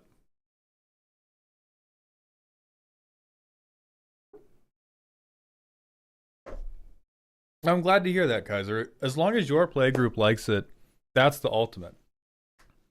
Everybody can hate something, but if you enjoy it, that makes it perfect for you. Unless it's green. If this was green, we would have much greater bit. The cosplay would be very funny. Especially if, like... Because then what I could see is... I don't think it's, like... It's not Nathan Fielder energy. But what would make me very happy playing this deck is... You're in cosplay. You have the fan. And you cast the most normal white spell ever. And pretend like it's crazy cookery. You know, like in like animes and in the like Three Kingdoms video games, they have everybody give like a fucking speech about how cool they are. If you wrote one of those for Adeline and pretended like your playgroup had never fucking seen Adeline before, and that you were Sun Tzu for figuring out how to use this card, that would be hilarious. But you gotta commit really hard to that bit. Then it's the funniest fucking deck in the world. Now we're cooking. Yes, yes, yes. So yeah, that's what I need. I need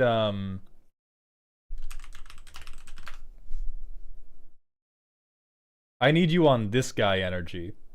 This blonde guy. Yeah, we need a handcrafted speech for every single legendary. Not even for the legendaries. We need it for all of the popular cards. Would this border on cultural appropriation though? I think only if you did a like bad accent. You can just do it in your normal voice.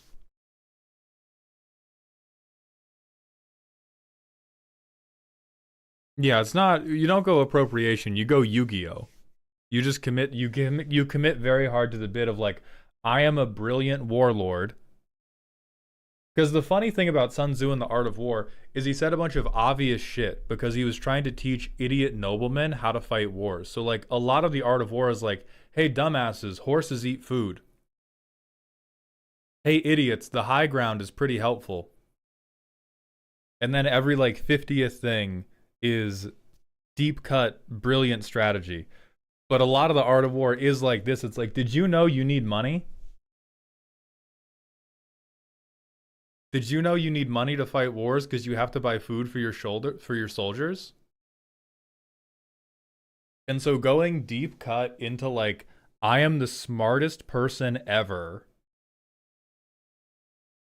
I am the smartest person ever for playing Arcane Signet.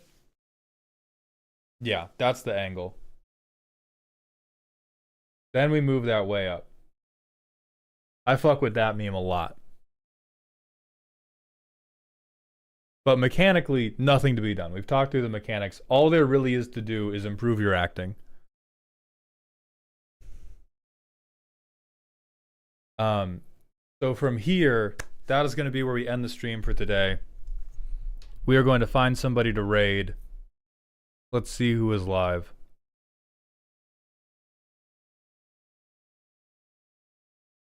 Girls Play is live. Who will raid Girls Play?